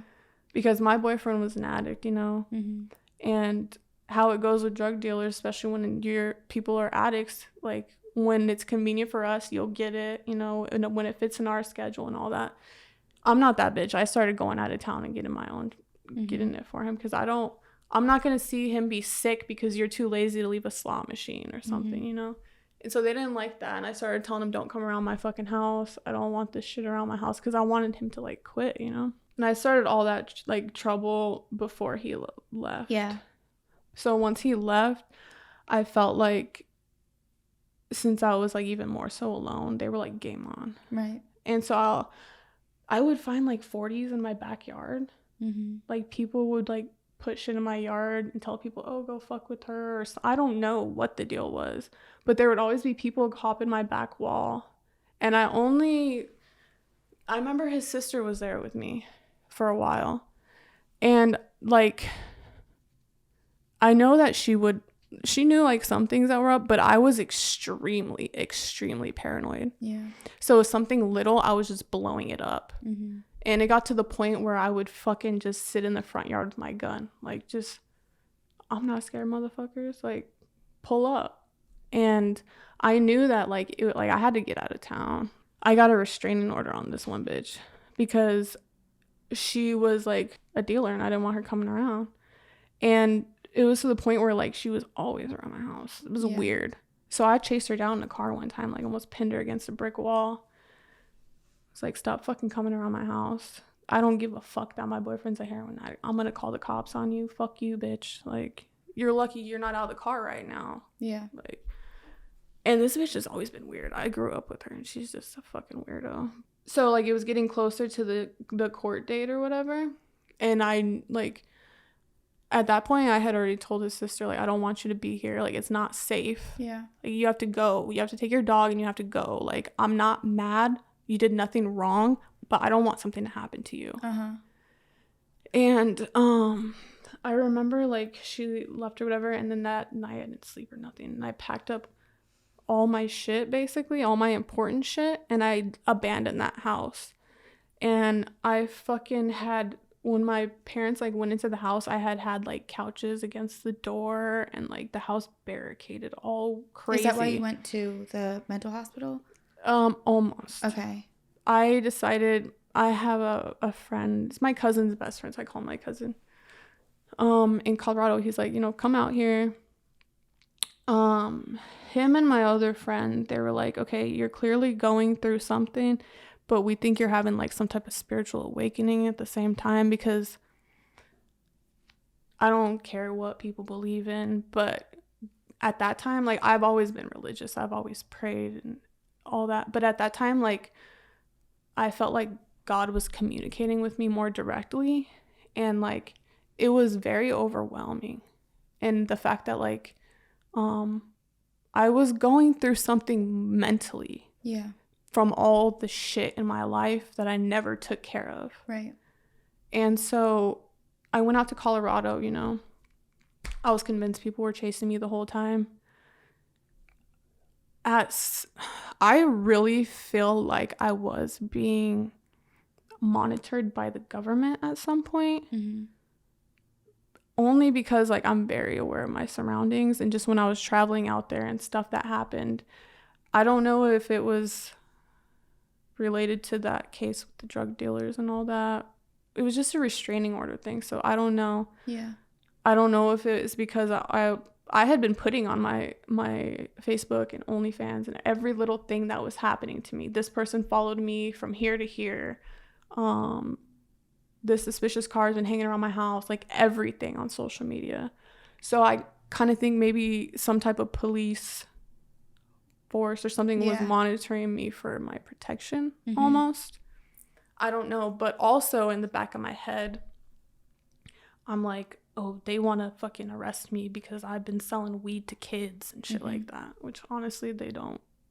Nobody really cares about like weed out west. So I went out to Colorado and I was there for a couple days, and like it felt good to get away, but I wasn't doing anything, you know. I know, and my cousin told me, no, just you can stay here for 2 weeks if you need it, you know, just calm down. I even was thinking about moving out there. So he said, you know, spend a couple weeks out here, find a job, you can move in, blah, blah, blah. And I really wanted to sell my car because everybody knew my car. So I was like looking on CarMax and stuff. And I was like, okay, I could sell it out here for like $6,000, whatever. So I was going to do that. And then I don't remember what, but something triggered me out there to where I was like, okay, I need to get away from here. This is not safe. Something had happened to me and nobody would know because I'm all the way out here. I had told my parents, first I said I wanted to switch my number because I had had my number for over 10 years at that point. Too many people had it. Too many people were fucking with me. And so I asked them, I was like, oh, can you change my number? And my parents knew I was going through something. And at that point, I had let them know. I put it out there that, like, I had been doing drugs recreationally, you know, and stuff. And so my parents, especially my dad, like, if you do drugs, you're bad. Yeah. You know, you're a loser, all that. So, like, my dad did not like me talking about that stuff. And I was telling them, like, your house isn't safe. Like, people know that they know that you're my parents and I was just freaking them out. Yeah. And I left town and they ended up, for some reason, I don't know if they were just done with me or whatever, but they ended up shutting my phone off, which I don't know why they thought that would be a good idea when I'm like going crazy and in the complete other state or something. Yeah. But I think at that point, especially my dad, like, they were just done with my shit. Like, right. They were. Because, like, when I was, like, before I left to Colorado, I was at their house. And my dad basically, in a way, kind of told me, like, you have to leave. Like, you're disturbing our peace. Were you using any drugs, or it was just, okay. When I left Colorado, I was heading back. And I was coming through Vegas. Mm-hmm. And then once I got into Vegas, like closer to Vegas, and the weird thing is, like, my phone, for some reason, it wouldn't connect to the charger, even though it was a brand new cord. And then so I had this, like, old broken cord, and I rigged it to work. But then, like, my phone wouldn't connect to my car, and it just made me so much more paranoid. Yeah. And I'm not even joking. When I was in Colorado, on the way there, and while I was there and everything, on Bluetooth kept popping up on my phone. It said, like, vape swell or something like that. I was like, what is this? Like, it's always on. And when I was in Colorado, I went down to my car to get some clothes. And I pulled, like, you know, in the backseat of a four-door car, you could pull the seat up and it's the trunk. I did that, and there was a vape in there. And it was, like, on. And it was that vape. That was connected to your phone. Yeah, I had never seen that vape or anything. Mm-hmm.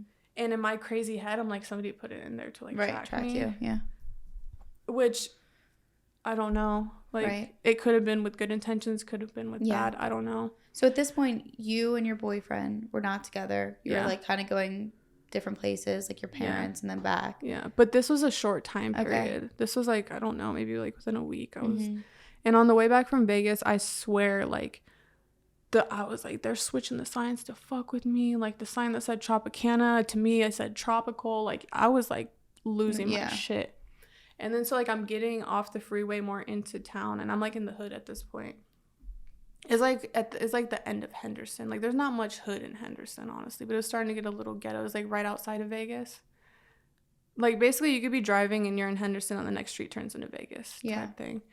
And I remember I was driving, and I had heard something on, like, a radio station. I was, like, going through, like, the old school FM channels or whatever, and I had heard something about a bomb. I think it was, like, news or something. Yeah. And I was like, there's a fucking bomb in my car. There's a bomb in my car. Like, and if I stop, it's gonna go off. If I open the door, it's gonna go off. Like, I'm fucked. So do you think all this paranoia was coming from maybe, like, previous drug use? Yes. Okay. And so I thought it was that with, like, a bunch of other stuff on top of it. Yeah. But so I literally rolled down my window and jumped out of my car as it hit to a tree and then another tree. And literally, like, I wasn't on drugs, but you know, people have, like, tweaker strength or whatever, or when people are drunk, they could handle a car accident better. Like, I was sober. I was smoking cigarettes. Like, I smoked, like, 2-pack a day at that point. But I stopped taking dabs because I was like, people are poisoning me, like, all types of shit. And so I jumped out of my car. I stripped down to my sports bra, and I think I had on, like, some big ass underwear at the time. Oh no, they were lace, but they were, like, they covered enough. So, like, I stripped down, took my shoes off. I left my phone, my gun, my laptop, everything. And I started running. And, like, these 2 military guys pulled up in a truck. They're like, want to ride? Huh? And I was just like, what the fuck's going on? And they're like, we're going to Nellis. You can't get in, or some shit like that. I don't know. They were just being weird. But then I just kept running, and I was like, fuck, like, my car is going to explode. And in my mind, it was a bomb so big that it was going to destroy, like, the whole fucking block or something. And so, like, this guy, like, he kind of looked like a tweaker, but, like, he wasn't, like, up to no good. He was, like, at the gas station getting gas or something. And he, like, gets out of his car, and he has a big black trash bag. And he comes over, and he, like, tries to like put it around me. And so, like, I'm like, no, I need your phone. And he's like, okay. Like, he gives me his phone. And I called the cops, and I was like, there's a fucking bomb in my car, blah, blah, blah, all types of shit. You need to come right now. And so I don't know if they had seen the car accident or what, but I had ran, like, 2 blocks to a gas station, and there was a giant rock, like, the size of this table, and I was laying on it, just, like, face down, my arms out like this, because in my mind, like, the cops were going to shoot me or something. I don't know, but they came, and I remember it was a white guy, and it was a Mexican lady, and it was Henderson police. And at that point, I was like, cops used to not bother me, but then once I started like getting more tattoos, especially the ones on my face, and I started losing weight, dressing a little different, they started profiling. So, but these cops, they were not. They were very nice. And they're like, okay, tell me what happened. And I just looked at them and I was like, I need a mental evaluation. Like, something is not right here. Like, I just jumped out of a fucking car. Yeah. And I was only going like 25 miles per hour, which I know it seems kind of like a lot, but I just had bruises like on my knees. Yeah. So they took me to a hospital, and they were taking my vitals and all that. And the weirdest thing is, I had this friend in Vegas. He's like one of my best friends at some point. And his girlfriend at the time ended up being one of my nurses. But like, I had never met her, or I didn't say anything about it. I just had seen them in pictures and stuff together. I was like, this is weird. Like, but like, it made me feel like more comfortable, you know? Yeah. And I just remember, like, I don't know what was going on. Like, they took my vitals and all that. Then they put me in this room where I had to fill out paperwork. And it was basically like signing over my freedom. Yeah. And what's weird is there was like flashing lights and sirens going off in this room. And in my mind, I'm like, they're doing this to fuck with me. Yeah. And I'm like, something's in this paper probably that I shouldn't fucking sign, but I don't know. I just signed it all. And they took me to, I think it was called like Valley Center Hospital or something in Vegas. And they admitted me to like the psych ward. They were just giving me, like, the one in Vegas, it's like the homeless people or like the drug addicts, or they probably do have a little bit of mental problems, but a lot of people were just in there for a bed and showers and food, like straight up. Just like shelter. Yeah. So I was in there for like 2 days. Like, I got admitted at nighttime. They said tomorrow morning or afternoon you'll meet with like a caseworker. So that day came and went, nothing. The next day came and went, and like by afternoon on the second day I was like, oh, I still haven't seen a caseworker. They're like, oh, they're probably just busy. Third day, and I had been in contact a little bit with my family on the phone, like they knew I was there. Yeah. By the third day, like, they hadn't been doing anything for me except for like pumping me full of drugs, like I was a fucking guinea pig or something. And I was like a zombie for like the first 2 days, and like, and then I realized, like, how long are they gonna keep me like this? How long? Right, like they don't even know, like they haven't even like evaluated you. And so like I started getting really upset. Yeah. And I told them straight up, I was like, you guys aren't doing anything for me in here. You keep blowing me off about the casework and all this. I was like, that's why I said, I was like, do I need to punch someone in the mouth before anyone pays attention to me? And then the next day they had the caseworker meet with me and all that. And they were like, we're going to keep you for 72 hours, or after that meeting, we're going to keep you for another 72 hours, and then you can leave on your own recognizance or whatever. I'll like wait out these 72 hours. And I've been telling them, this medication you're giving me is like, not, it's just making me a zombie. Like, I'm just fucking sleeping or sitting around, and just like my mind is empty, like, which is probably what they wanted. Yeah, but I told them, like, I don't like this. Yeah. I was like, I feel like this is like how like drug addicts feel. Well, also it wasn't helping you, like you weren't actually getting any help. Yeah. So after like the 72 hours, I had already been in there for like, I don't know, 5 days or whatever, and then they're like, you have to stay for a full week before you can leave. And at that point I was pissed, because I was like, you guys said I could leave on my own after the 72 hours. And then they were talking to my family at that point, and they basically made it to where like I was staying there for a week no matter what. And I felt like I already had been in there so long that I needed to leave like then. So like the next like 2 days lasted forever. But while I was in there, people like were like testing me. It was like co-ed, so there was guys and girls. And I knew that this one guy, he was like, oh, it's like this big fucking gangbanger. I don't know. He was just like doing his own thing. We're all sitting at a table, you know. And then he looks at me and he was like, I'm supposed to wear glasses. I'm like, okay.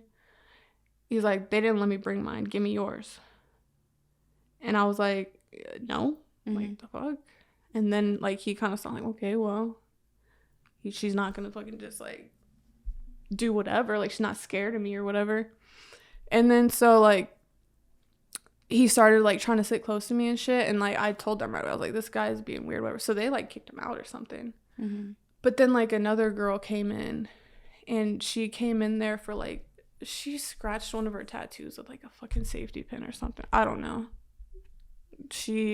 I think she just wanted to, like, get away from her kids, to be honest. But she swore that she had me on some type of social media, and she was so happy she got to meet me and some weird shit. Yeah. And then so she would always, like, go and, like, come into my room while I was in there, and they would tell, like, you can't go in there. You can just go into other people's rooms. Yeah.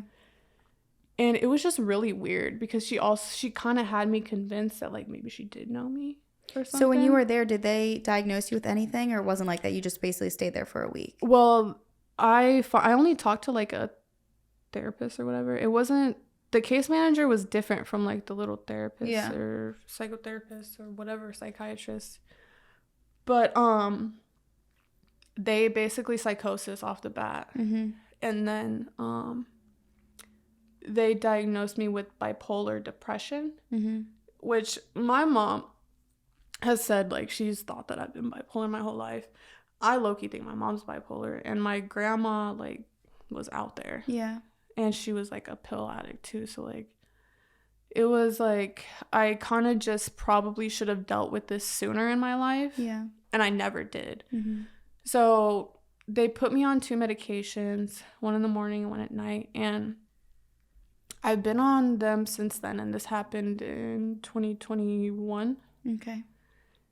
And I had told them, like, probably, like, 6 months ago, I wanted to switch off the one medication because the tumor I had already that elevated my prolactin, like, that medication does too. Okay. And so, like, just from talking with them and doing my own research, you know, it was, they said it was drug-induced psychosis. Okay. And I did research too, I guess, because in 2020, like, during COVID and all that, we had been smoking meth. Like, I would go, like, there would be, like, 2 weeks where I would smoke every day, and then I would not smoke for a while. It's just, like, whatever. Yeah. And when I was working and going to school and selling and all that, it's like I would take a hit in the morning just to get me through the whole day. Yeah. I wasn't, like, sitting in a room tweaking all day, you know? Right. And I preferred to take Adderall. But it got to a point where, like, it was kind of hard to find Adderall. And then I kind of felt bad for taking people's medicine when they clearly needed it. So, yeah, it went to meth. But the thing is, I remember at the end of 2020, like, I stopped having a period for a while. Like, probably, like, 3 months. And I was like, okay, my periods have been a little irregular before, but, like, I'm getting older. I would like to have kids. Like, I want my body to be acting normal. So I was like, it was probably, like, November. Maybe, like, October or November, I decided of 2020, I was like, okay, I'm not going to do any drugs anymore, and let's see if my period comes back. And it did. And I mean, like, meth and Adderall. Like, I was still smoking weed and dabs and all that, but my period came back. And so I just never did drugs again. Okay, that's amazing. So that was in 2020, right? You said? Yeah, nobody believes me, especially when I was going crazy. Yeah. But yeah, and I started doing my research, and I guess when you stop doing meth, you're like, it can even take up to 2 years for your brain to heal. Right. And I'm like, that's crazy. But for sure, it takes, like, months initially for your brain to start acting normal. And so that's one of the, I think, the main things that triggered me into, like, losing my shit.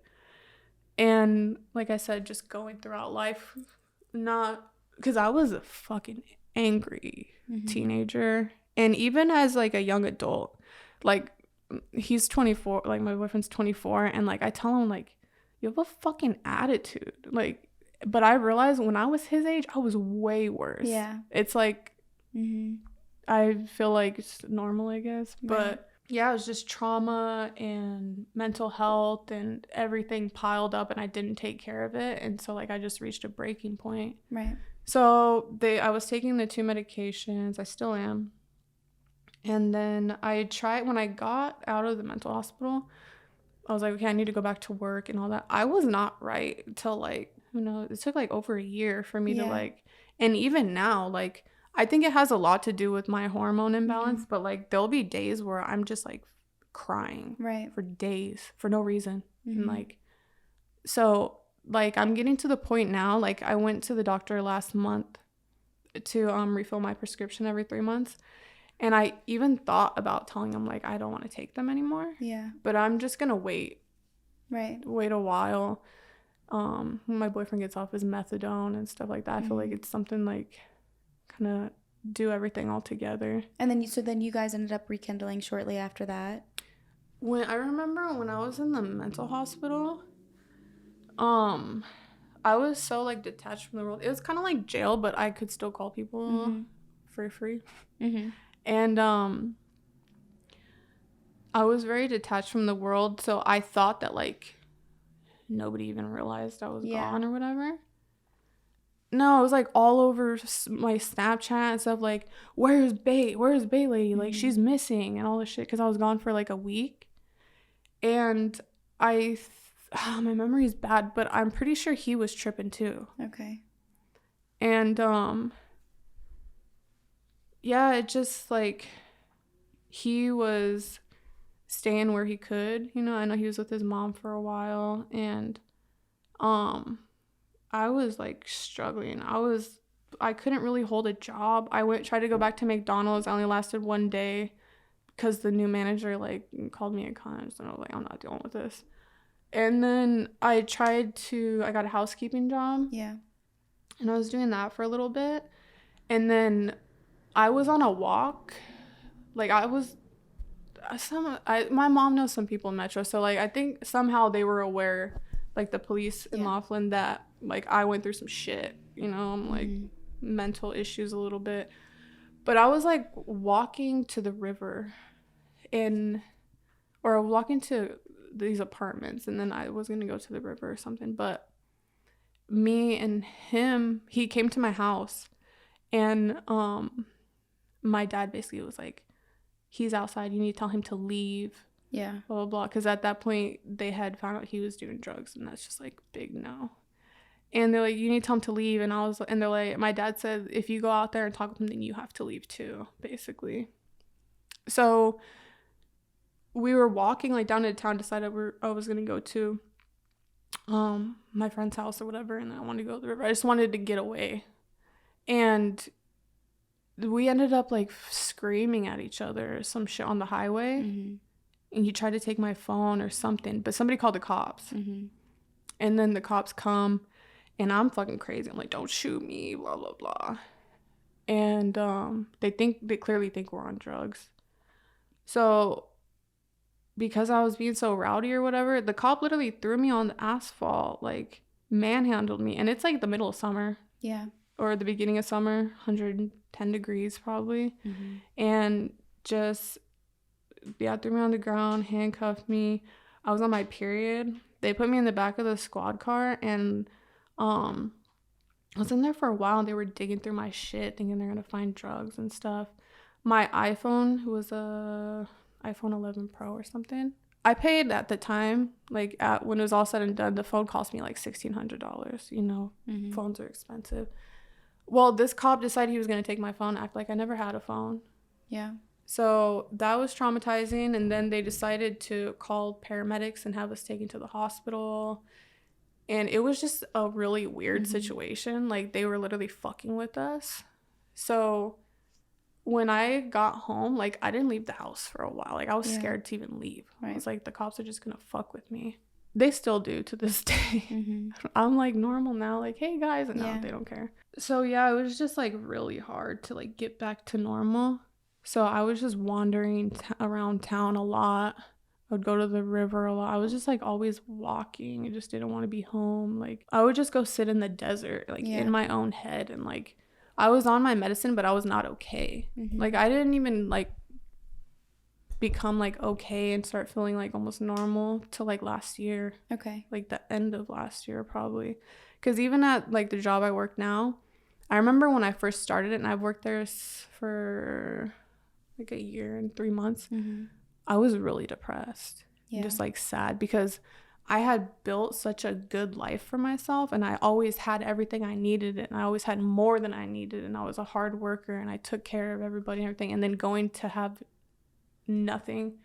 My parents told me you can't live in the house anymore. I ended up giving my car away to my friend at the time. I told him, just pay the $900 to get out of the tow yard. You could have it. Like, I didn't have anything anymore. Right. And so, like, it was hard for me to get out of the mind state that, like, you're a fuck up. You fucked up your whole life. You're a failure. You're a loser. And I always have been very confident and thought highly of myself. But after I fucked everything up, like, I was like, you're trash. Yeah. Like, and it was hard to, like, get that back. The one thing that really fucked me up was hurting my boyfriend. Mm-hmm. Like, I'm like, how could you? Yeah. Because, like I said, like, to me, he was, like, out of my league. He was, like, the best thing God ever created. Mm-hmm. So, like, it was really, like, hard for me to, like, get over that. And I'll always kick myself for that. But it's nice now to just be, like, in the mind state of, like, I saw what the problem was. I understand I had to go through that shit, and things better now. Yeah, and I was going to say, too, like I was saying off camera, I feel like you've gone through so many different phases in life. Yeah. You know, and like you said, too, I can't stress it enough because it is so true. But, like, sometimes you have to hit rock bottom and do really bad things. Yeah. To realize I don't want to do those bad things or put myself in any type of position that could lead me back down a certain path. And it sucks because you're always going to look back and kind of beat yourself up for certain things that you've done or gone through. But, like, if you didn't go through them, who knows if they wouldn't, like, pop up later down the road. Yeah. So it's like you might as well take it as a life experience and have it happen when you're younger and then, you know, learn from it and get past it, you know? So it's like it happens. But I think it's just so interesting to me, like, how many different phases of life you've been through, because that's so much experience and in so many different ways, and it makes you a stronger person. I'm not, like, super into, like, what's it called, astrology, but I heard of something called Saturn's return. Have you heard of that? No. Okay, it's like a point, I think it's like and Saturn's lined up with your whatever.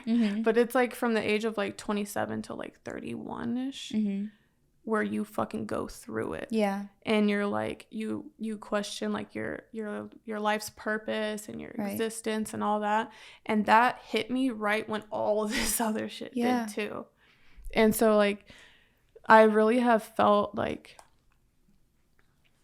the past like 6 months, like, things are really starting to, like, just calm down and be okay.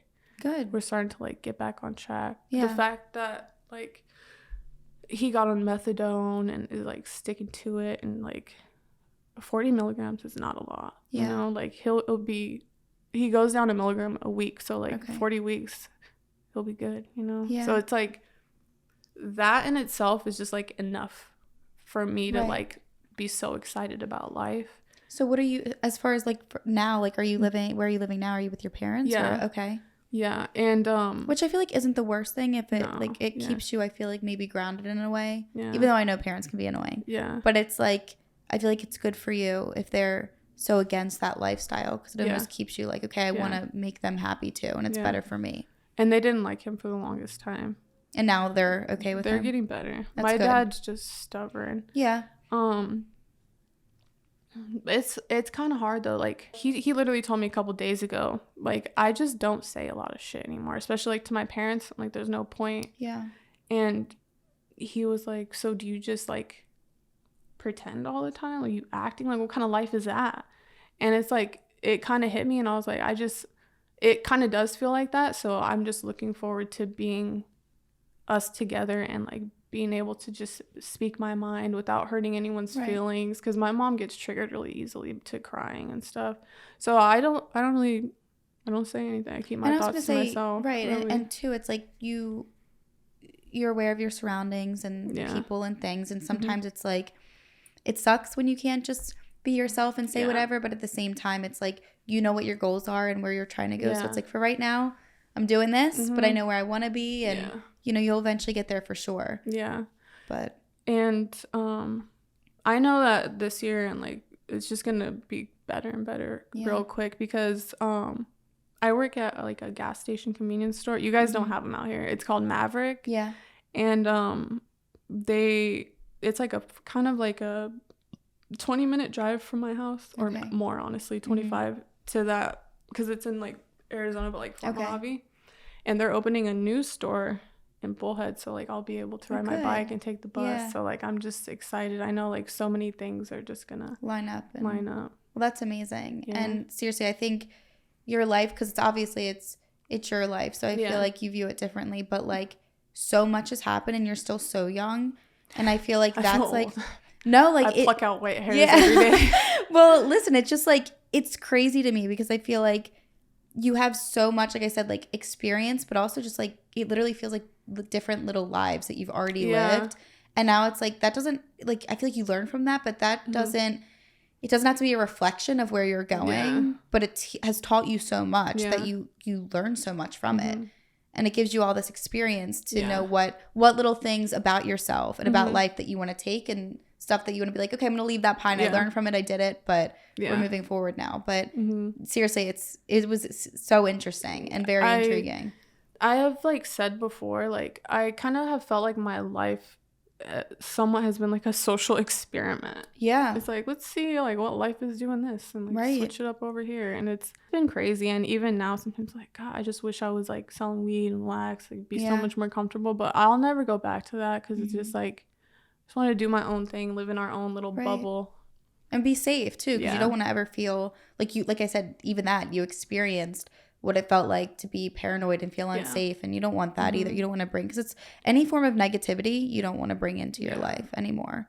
You know, you, in some ways, obviously it might have been easier, but you should always feel safe and comfortable and happy, most importantly. So, but you did amazing. Thanks. Seriously, thank you so much for sharing your story. And I think that everything you've been through, there was a lot of traumatic stuff in there, but I never, like I say, everything's always an experience. And I feel like even if something wasn't good and it was bad and it traumatized you, I think that it always can help form you into a stronger person. And even like you said, how generous you are in helping others, that a lot of people don't have that. And the fact that some of the people that I feel like you've helped throughout your life already didn't even know you that well, but you still, you know, lended a helping hand. I feel like that's so important, and it shows so much about your character. So thank you. That's amazing too. I just wanted to say that. So, thanks. Yeah, I don't know. Like I've always wanted to like be there for people, especially when they're hurting. And I've always, since I was little, like my stomach, it says cariñosa.